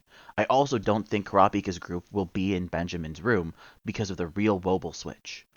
I still have a gut feeling that the real Wobble is somewhere on the Black Whale, despite the additional plotline involving Gon and Killua protecting Wobble. Overall, I'm really excited to see what happens once the remaining princes and the other factions finally gather in room 1001. I'm hoping for some intense verbal roasting, especially from Benjamin and Fourth Prince, although martial law might make that impossible. And that's the entire comment. This kind of made me realize that like Kurapika and Oito really don't have to do anything if they don't want to involving this martial law, considering that like Benjamin himself is not really acknowledging the fake Wobble as someone to worry about. Like they're just pardoning him, right? So nobody in that room is required to get grouped up into 1001 like all the other princes, which I think is interesting. Yeah, he could completely, or they could both just completely dodge this whole plot line if they wanted to. I can't imagine that'll happen, but They're gonna get wrapped. Kurapika at least will get wrapped up into it somehow. Via, Yeah. like Tubepa or like some other shenanigans. But I think it is like it was a nice little realization here that like they're kind of like fine for the most part as long as they don't leave that room. Theoretically.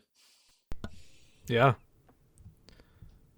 By the way, thanks for commenting again, Rex George Rodriguez. It's been a long time, but we do remember you. You were the Yeah. first guy to ever comment on our videos. Yeah. Throwback. That'll always be remembered. Yeah. So happy to pick you for this week's episode. Thank you. All right, next. Oh wait, is it? Wait, who is it? Oh, we were going me, you. Then okay, Blade, sorry. Oops. Yeah. Okay, Yeah. bad, No, my it's bad. okay. It's okay. Next up is from Auto Angelic. First time commenting. Welcome. I love Furykov's ability. Knowing Tagashi, the tree in the background could just be a random design choice. Same with the castle, classic RPG imagery. But I'm betting it's connected to the Great Tree of Kakin. Yeah, that was my first thought as well. Like, just, an ability in service of Kakin, and Benjamin, right? So, would make sense. Mainly to reinforce my feeling that Furykov and all of Benjamin's guards built their abilities around 3 ideals. 1, winning the Succession War. 2, continuing to help Benjamin after death by becoming another tool he could benefit from. And 3, complete devotion to Kakin. It's probably / definitely all 3. I could see it, yeah. That said, Furykov's statements from chapter 413 are making me wonder if he's leaving things out or is misleading things. He already hid his poison plot until Benjamin pressured him. I don't doubt his loyalty, but we still don't know if Beyond can actually remotely detonate the curses himself, or whether the cursed guards correspond to the princes they protect, or how Unma fits into everything. I'm thinking that Furykov probably needed those 10 plus days to figure out Benjamin's guardian spirit beast ability before saying / doing anything. We don't know when Unma contacted him in the first place, only that Benjamin was infected on the 12th day. Bobby Mina has also become way more interesting to me. The way he acts makes me think he has another motive. Maybe he's a spy? Someone had to tell Beyond about Benjamin's ability, because I seriously doubt Benjamin's men would voluntarily leak something that important. Or he has 5,000 IQ. I still have my eyes on Bobby Mina. He's just, something's up, man. I cannot put my finger on it, but something's up. Something. Yeah, I don't know what it is either, but you make a really good point. Like, how did Beyond get that info about Benjamin's ability in the first place? Like, you would think Benjamin would keep that under lock and key, for his own advantage. Being in that high of a position, especially, right? But yeah, that is interesting, huh? A lot of questions there. Furykov is also hot. ... Any thoughts on that, guys? Hey, if sitting in front of a computer makes you hot, that's awesome. Oh, I've got a shot in life. True. Yeah, that's the first time I've read takeaway. something like that. I had to, give you that much at least. That is a unique take. I respect it. I do respect it. Anyways, another thing I've been thinking about is why Benjamin and his guards never participated in the Carnival. Since Benjamin is such a traditionalist, you'd expect him to take part. My guesses are, he thinks the festivals are morally disgusting. Kudos to him and his men. He hates the royal family too much to be around them. I think that's probably the most likely explanation, honestly, given what we know about him. He sees the festival as something that weakens Kakin instead of benefiting it. Okay. Or he just thinks it's a pointless distraction. You know what? I could see points or arguments for all of those points as to why he wouldn't attend that. I think they all make sense to some degree. Overall, Benjamin has climbed the rankings for me. At this point, I genuinely think he's the most interesting prince in the Succession War. Probably my favorite chapter of this batch so far, behind 413. Wow. Nice. I respect it. Benjamin has definitely climbed the ranks for me just throughout this batch in general, too. This batch has done a lot for him so far, and we're not even done. We're really only getting started. So yeah, I have high hopes for the feats that Benjamin will accomplish here in his short time remaining. All right, next is from George or Jorge Wow Boo Boo Wow. Something like that. Let me know how right that is. Yeah. Don't tell me if it's wrong. Just tell me how correct it was. Thanks. Between his own mom plotting against him and now the reveal that he doesn't participate in the carnival, this batch of chapters has really got me warming up to Benjamin. Too bad he's very probably doomed by the narrative. Yeah, that's something we got to discuss too, is the fact that he's toast. He's not. This isn't our winner. This guy is a... a guy to move the plot into the next level and then die. Yeah. No, I completely agree. I mean, from the beginning, I did not think he was going to be the one to win, just given how he was being portrayed and written initially, right? Like that's not a result that's going to come about of this arc, I think, right? No ifs, ands, or buts about it, but it makes for an interesting question though on like what the narrative is even going to look like once he's gone. Like what the hell is going to happen, and what are the repercussions going to be by his death, becoming a thing, considering he is, commanding the royal army, especially, right? Yeah, I mean, it'll change everything. He's such a dominating presence in this arc so far. To have him just not exist anymore will just change the whole structure of the arc.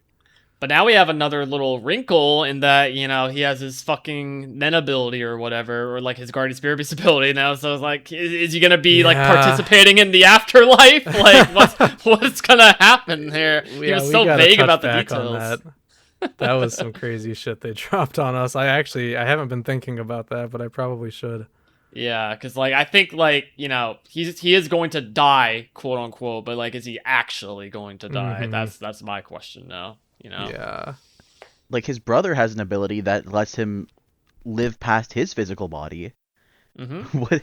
What if Benjamin's kind of rigged to not die unless everyone meeting specific conditions would also be killed alongside him? It's very possible.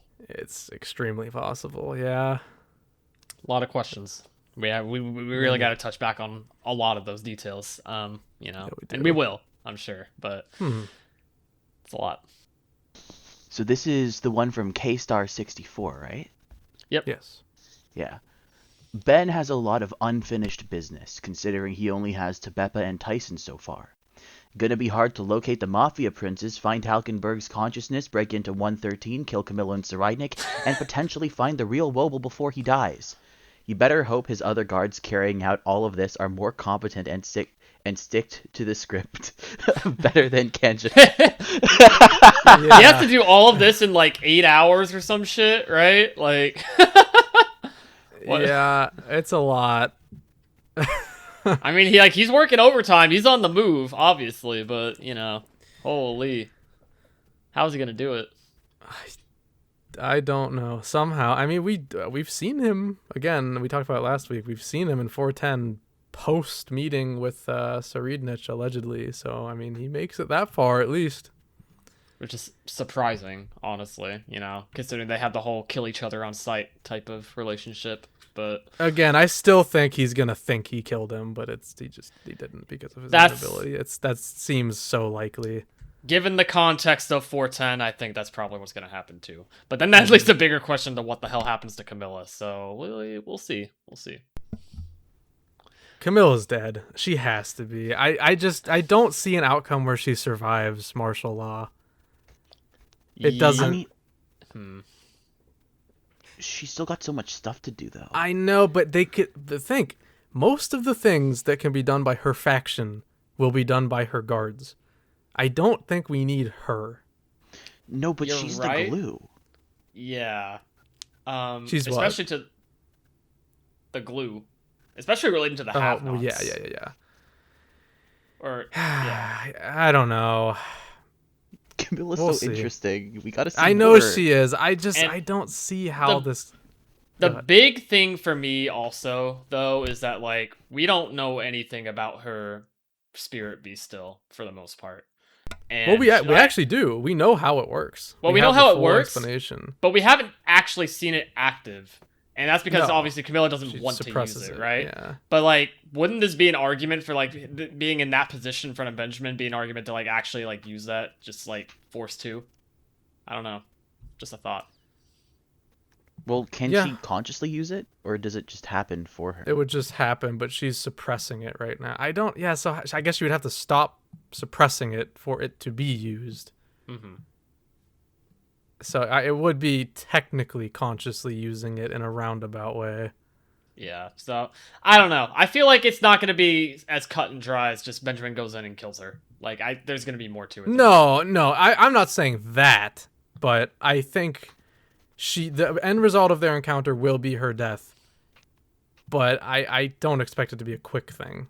I think it'll be something with impact and changing the structure of the plot and all that, whatever, yada yada. Okay, sure. I mean, like, I could see it still, but like, I'm not convinced that like that's exactly what's gonna happen. Is all I'm saying. We shall see though. All right, next up we have from Stonebreaker IO. Beyond seems like a great father. Yeah, he sure does. Yeah. I think seeing a glimpse of how he handles a situation like this makes Bill's suggestion seem like a good idea. Whether or not he remains loyal to Beyond, it is clearly true that Beyond will openly tell you many things about his plans and abilities. Of course, it will be a mind game that most people could never win, but Kurapika might be able to parse through the half-truths without falling into any traps along the way.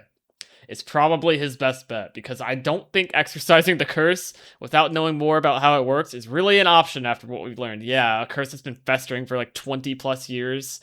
I don't think it's going to be that easy to remove in the first place, even with like a crazy non-exorcist. So I see what you're saying. I think maybe speaking with Beyond is like probably one of the only paths you could take with handling that. Dude, imagine if Abengane was the one. Imagine how big the Nen Beast would be. It would literally be the size of the Earth. Yeah, no, like he's not carrying around that fucking worm, bro. Like it's just not happening. It's a funny visual though. Just a giant like you know, like the giant pink monster. Yeah, you know, like the giant pink worm in SpongeBob, like that one episode. Yeah. It was like, yeah. I imagine it's just like that, just from uncursing one baby. Also, I'd like to point out that when Salkov was startled by the martial law announcement, Serenich was probably like, "You fool! I knew about that 10 seconds ago." All I'm saying is, I'd be insufferable too if I could see the future. Yeah. I'd be feeling myself like up and down, bro. Like I get Serenich in that moment, like, you know. I still think he did have the moment of surprise when he learned in his future sight, but I mean, yeah, he can be calm about it in the present at least. In my head, he gets to sorrow for like half a second and he realizes, oh wait, I get a chance to kill my brother now. Fuck yeah, you know? Like he's like, oh, I can use this to my advantage. Yeah. Evidently he doesn't do it though, as we know, but I mean, who knows? What's that? Can he damage or like physically impact things when he's using his future sight, or is he pretty much just Diavolo? Like, I don't think we know. I think obviously Dylan won't know about this. He doesn't read JoJo, but it's remarkably similar to Diavolo. I think it probably works that same exact way where he can't physically interact with things, but man, honestly, I don't really know. He might be able to. Broken, if so. I don't know. I really don't know. I'm looking at the chart right now, but like it doesn't really give a clear answer to that. That's probably just something we have to wait and see on. But yeah, no, I fully agree with you though that like, you know, I think Bill's suggestion makes a lot more sense now, especially with the context that we got this chapter, just like how Beyond interacts with people even just questioning him. Like he just says this shit and just like, all right, you know, it's not a lie, but it's not the whole truth either, you know, and you got to figure it out. And he just loves talking about himself. So if anybody can deduce anything from, you know, those type of things, I think Kurapika would probably be, you know, one to do it. So we'll see if that actually happens though. All right, next up is from Thunderstorm 711993, who says, among other things, this chapter for sure confirms Kurapika's theory that the real Wobble is a valid target for the Beyond Curse. Since the curse kicked in for Furikov's target after the Seed Urn ritual, but before the departure ceremony, then so long as Beyond did have a curse baby set up for Wobble, the spare baby in Unma's room? ? Then she would be a cursed target even if she never made it on board. Yes, that makes a lot of sense to me. Yeah. which is why it is very much still like, uh-oh, if Wobble isn't on the boat, because that curse goes off, baby goes boom, you know? Probably. Probably. Do you think? Okay, so I guess what's the plan? Unma has like a hammer. She's just gonna, you know, to like squish that baby as soon as they find Wobble. As soon as they know the time is right, all the other princes have been eliminated. Or like, is it as long as Wobble's still potentially alive, uh, then there's some kind of it's a distraction from all the other princes because Kurapika can antagonize them? Or is it? I'm trying to get what the plan is because why don't they kill Wobble immediately if they have access to this curse? Um, that is a good question, actually. Yeah, yeah. I don't know. That is a really good question. I don't understand that either. I It, can't really think of an answer that makes any semblance of sense. that's a question posed that like that's making me want to like go back to the whole explanation in like for like in these prior chapters of Kurapika explaining his perspective on the curse stuff because I don't know. I don't think even Kurapika really knows either, which is why the situation is as big of a deal Well, as you're it right. The is. curse factor is a complete wild card. That's basically what they came down to in that chapter where they were deducing everything. That's like the one thing they truly just cannot predict in any capacity because they don't know how it works. Yeah. So, And yeah, the I biggest don't know. question mark about that being like when are they going to set it off too? Like what are the conditions Mm. and like like Right. what are they waiting for? That's kind of the big thing. It's interesting. I don't know. You think that means silent majority is probably what he sensed? Like silent majority being planted on the fake Wobble? We actually just talked about that. Was that last week? Yeah, We it talked was about last that. week, I Yeah, believe. yeah. We're that's that currently. Yeah, that's what I think. That's the theory I'm most on board with. Because I feel like one of the here's just I'm just assuming, right? Because we don't know for sure, but they set it up to seem like Seiko, the seventh or sixth or whatever queen, sixth queen, yeah, she seems like the user for silent majority.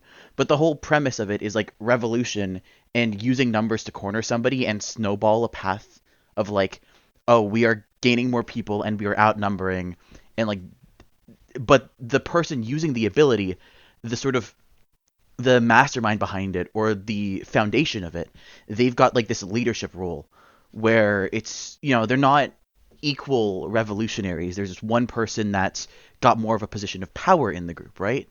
So it feels like the catch for silent majority to work is there need to be like silent majority plants itself on an unsuspecting target, but needs allies who aren't the ability's user, but like work under so the user has to collaboratively plant the ability on one person.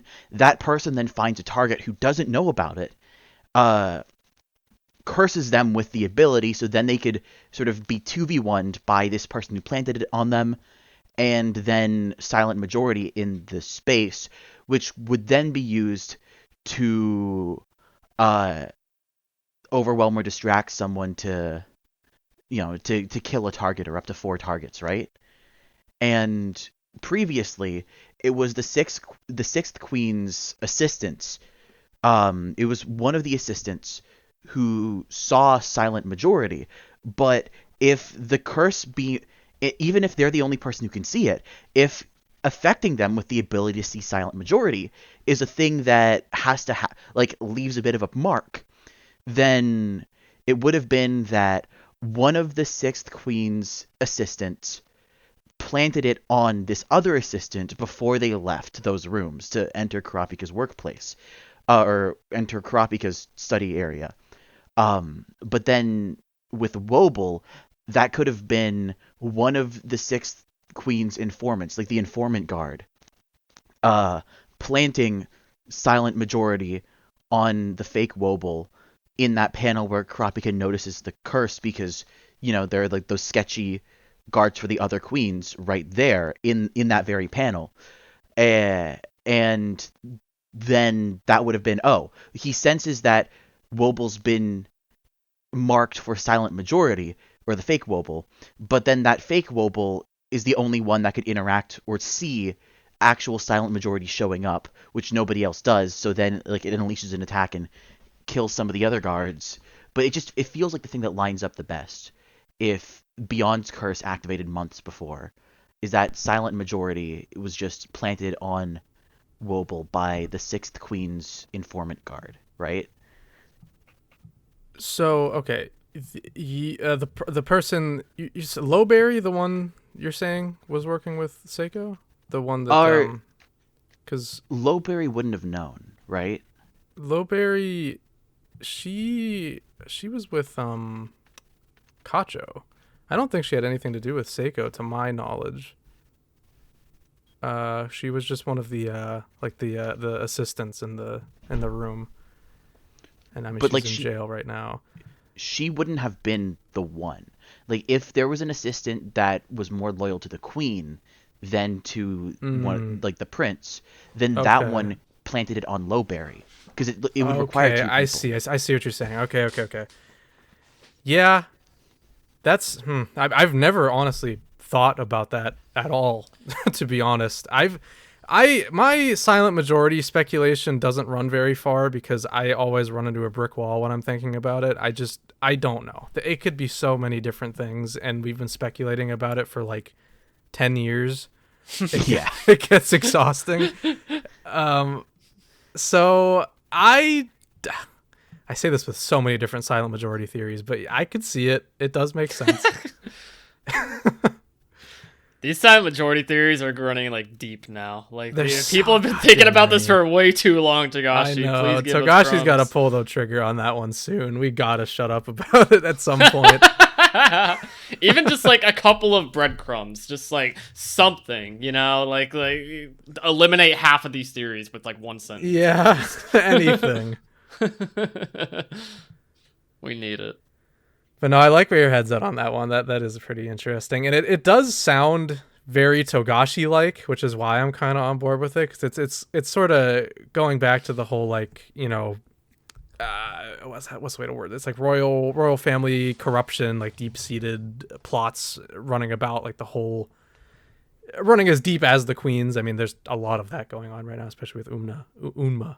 So I could see it, certainly. All right, you want to take this last comment, Blade? Yeah. All right. The last comment. Yunakimi8 said, I have a newfound respect for Prince Benjamin for not participating in Kakin's Carne Lavare. Furikov really impressed me in this chapter. His Nen ability is also one of the coolest since he seems to be into RPGs. LOL. Beyond implied the number of years the curse had been placed on Furikov, but Benji existed way before he was ever born. According to Longhi from Chapter 401, Beyond started his plan 30 years ago. How is Furikov so sure he was assigned to be Prince Benjamin's curse bearer? And where exactly did he get the rebound curse idea? Did the curse bearers for Sale Sale and Kacho drop dead or something? Can Prince Tebepa and her researchers produce a cure or antidote for TSK-17, especially since her guardian spirit beast is a chemical synthesis type? Benjamin could ask, but his time is quite limited at this point. Oh. That's I an didn't interesting think about idea. producing an antidote for TSK-17. That's interesting. Huh. I just don't know if I feel like it would probably be possible, but I don't know if the story is gonna go that direction. I can't really see a future where that would be something that happens unless Tubepa uses that as like a bargaining chip almost, to like not get Yeah. executed immediately or something. I don't know. that's That possible. could put a lot of pressure on Rihan to destroy the beast as Yeah. quickly as possible. Like, he can't be sure to activate Predator until he knows what it produces, and then he sees it's an antidote, and then he knows, oh, you have to take this out now, because otherwise it's able to recreate this antidote. And our But biggest at the same time, they weapons- need the antidote for Benjamin. But they don't want the antidote. They want Benjamin to yeah. die. Oh right, sorry. I keep forgetting about that insane shit. Yeah. Okay. Yeah. True. Huh. His absolute bullshit guardian spirit beast Yeah. wants him to lose. I cannot get that detail committed to memory. It's so ridiculous. It just sounds like a fairy tale. But I guess it's the case, yeah. It might require him to be the last one alive, though. I feel like that's the condition. Mhm. It's like his guardian Okay. spirit beast. If he wins, if it's his descendants, you know, like if he succeeds and he passes lineage along, he permanently becomes this ideal, this mascot, this legend, this representative, this avatar for like for the empire. So if he wins, he can live forever. But until then, Yeah, I like that interpretation of it. That would add a cool wrinkle to it. what do you think Full Metal Alchemist buffs it with, though? Because that part is concerning. That is really concerning. Yeah, it's God, I don't know. It's so hard to imagine, dude. Like, how do you even buff it? Only Togashi knows. I got nothing, bro. Hey, we'll find out in about 20 years. Right, Yeah, right, if right. we're lucky. If we're lucky. What were the other points made here? I feel like there's something else I wanted to talk about in this comment. Oh, did the other curse bearers drop dead when the princes died? Oh yeah, that's something. Because I mean, would we? Well, I guess. I mean, is that something we would ever find out even? Because I don't know. what would be the I mean, I guess we could find out retroactively if a prince dies that we do know the curse target of, which is none currently. But if like a prince dies and then Long He dies, then we know that is how that works. Yeah. I don't know. Interesting. Food for thought, though. No, Something for sure. to think about. What if a prince? Oh, go ahead. What if a prince dies, and then Long He transfers into that prince's body? So it's like the succession war continues, but the prince has been replaced. That would actually be cool.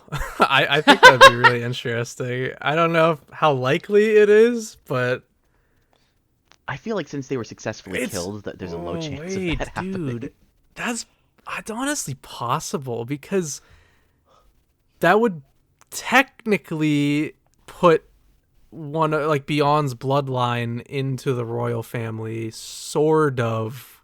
Kind of. If you like bend your mind a We're bit. kind of stretching the Yeah. limits of this a bit, I think. I don't know how well that would hold up in writing. It's something. There's something there. It needs to be workshopped a bit, but well, because like princes have already died and they haven't come back to life, so I feel like the likelihood of this is pretty low. Yeah. Right. Oh, right. Yeah. Wait a minute. That's we already have like 3 dead princes. Yeah. Yes. Sorta. Yeah. Well, kind of 4, kind of not, but yeah. There's 2 kind ofs because we also have Kacho sort right, of alive. Yeah. But like her flame is like lit up still. Yeah, she is dead, but she exists still. As like, a just guardian completely spirit beast. But yeah. Is that even her, or is that a copy of her? It's a copy of her. Yeah, like it's a one with exact memories and like that is her guardian spirit beast. It's just now attached to Fugetsu. Mm-hmm. So she has 2. Or like I don't know if it's attached to her, but like it watches over her. It's an independent entity. Well, it feeds off of her Nen, so yeah, it is. Oh, right. Well, now. I don't know if that was that confirmed. I thought that was just speculatory. I mean, I guess. Well, yeah. I think that is I think Melody is the one that said that, so I guess technically we don't know, but yeah, I assume it to be true. It'd make the most sense. Yeah. Well, yeah, it would. I don't know how she'd be as I don't know how she'd still be here after multiple days if that wasn't the case, but yeah, food for thought there, I guess. But in any case, that actually does it for community comments this week. Thank you to everybody who wrote in. Apologies to anybody who we did not include this week. Obviously just have a time limit. So But be sure to keep writing in every week for a chance to be featured on the show. Keep an eye out for those YouTube community posts. They go live as soon as the chapter officially releases at 10 a.m. Central, 11 a.m. Eastern, every Sunday. And also keep an eye out for the post on Twitter and Bluesky if you want to respond there as well. And you can always still email us at hunterassociationpod@gmail.com. Thank you to everybody who wrote in once again. That's right. And with that, this has been the Hunter Association. Thank you so much for listening. We are available on all major podcasting platforms as well as YouTube for the video version. Be sure to follow, rate, review, and comment on Spotify and Apple Podcasts. If you're watching on YouTube, make sure to like, comment, and subscribe. You can also follow us on Twitter at TXHXAPod as well as Bluesky at THAPod for updates on the show and an alternative way to submit responses to the weekly call-out posts. If you'd like to listen to the show ad-free, be sure to check us out on Patreon. Those who join at the $5 tier will get their name read on the show at the end of every episode. Thank you to our sole patron, Milu Kitty. As always, we'll be here the same time every week talking about Hunter x Hunter. Blade of the Grass, thank you so much for coming on. This was a blast. Where can people find you online? Just around on YouTube. It's the same handle. Yeah. Right on. Simple. Love it. check out his John Rod video. Peak. We need more John Rod content in general. I'm not even a JoJo fan, but I love John Rod. And Dylan, what about you? You can find me online at DJ Tengen. That's DJTENGEN on Twitter and Bluesky. Go follow me there if you're interested in what I'm up to. And of course, you can find me on Bluesky and YouTube at Manga Kaige. Yep. So for the show, I do read manga. For the show, next, well, okay, first of all, actually, I should have mentioned this at the beginning, but our second anniversary is coming up in like 2 days as of recording this. Or no, wait, 4 days, sorry. Yeah. So yeah, it's Wow. 2 years is crazy. I can't even believe it's been that long, and we've only had 15 chapters in 2 years. But, that's what we signed up for with doing this podcast, I guess. But it's pretty surreal. So thank you to everybody who's whether you've been with us from the beginning or maybe you're a more recent viewer or listener of the podcast from this new chapter batch. Appreciate all the support that we get for the podcast, and we enjoy doing it. We want to keep doing this for as long as we're able to. So the support means the world for you guys on that note. So thank you. Yes. And next week we will be talking about Hunter x Hunter chapter 416, and we will be joined by another YouTuber, Post Time Skip Sam. Really good name. I like that one a lot. Yeah. It's good. Excited to have them on. Another new guest, so it'll be a good time, I'm sure. Yes, sir. All right, guys, that's all we got for this week. Thank you so much for listening or watching, and we will see you next week. Take it easy, guys. Take care, everybody. Have a good one.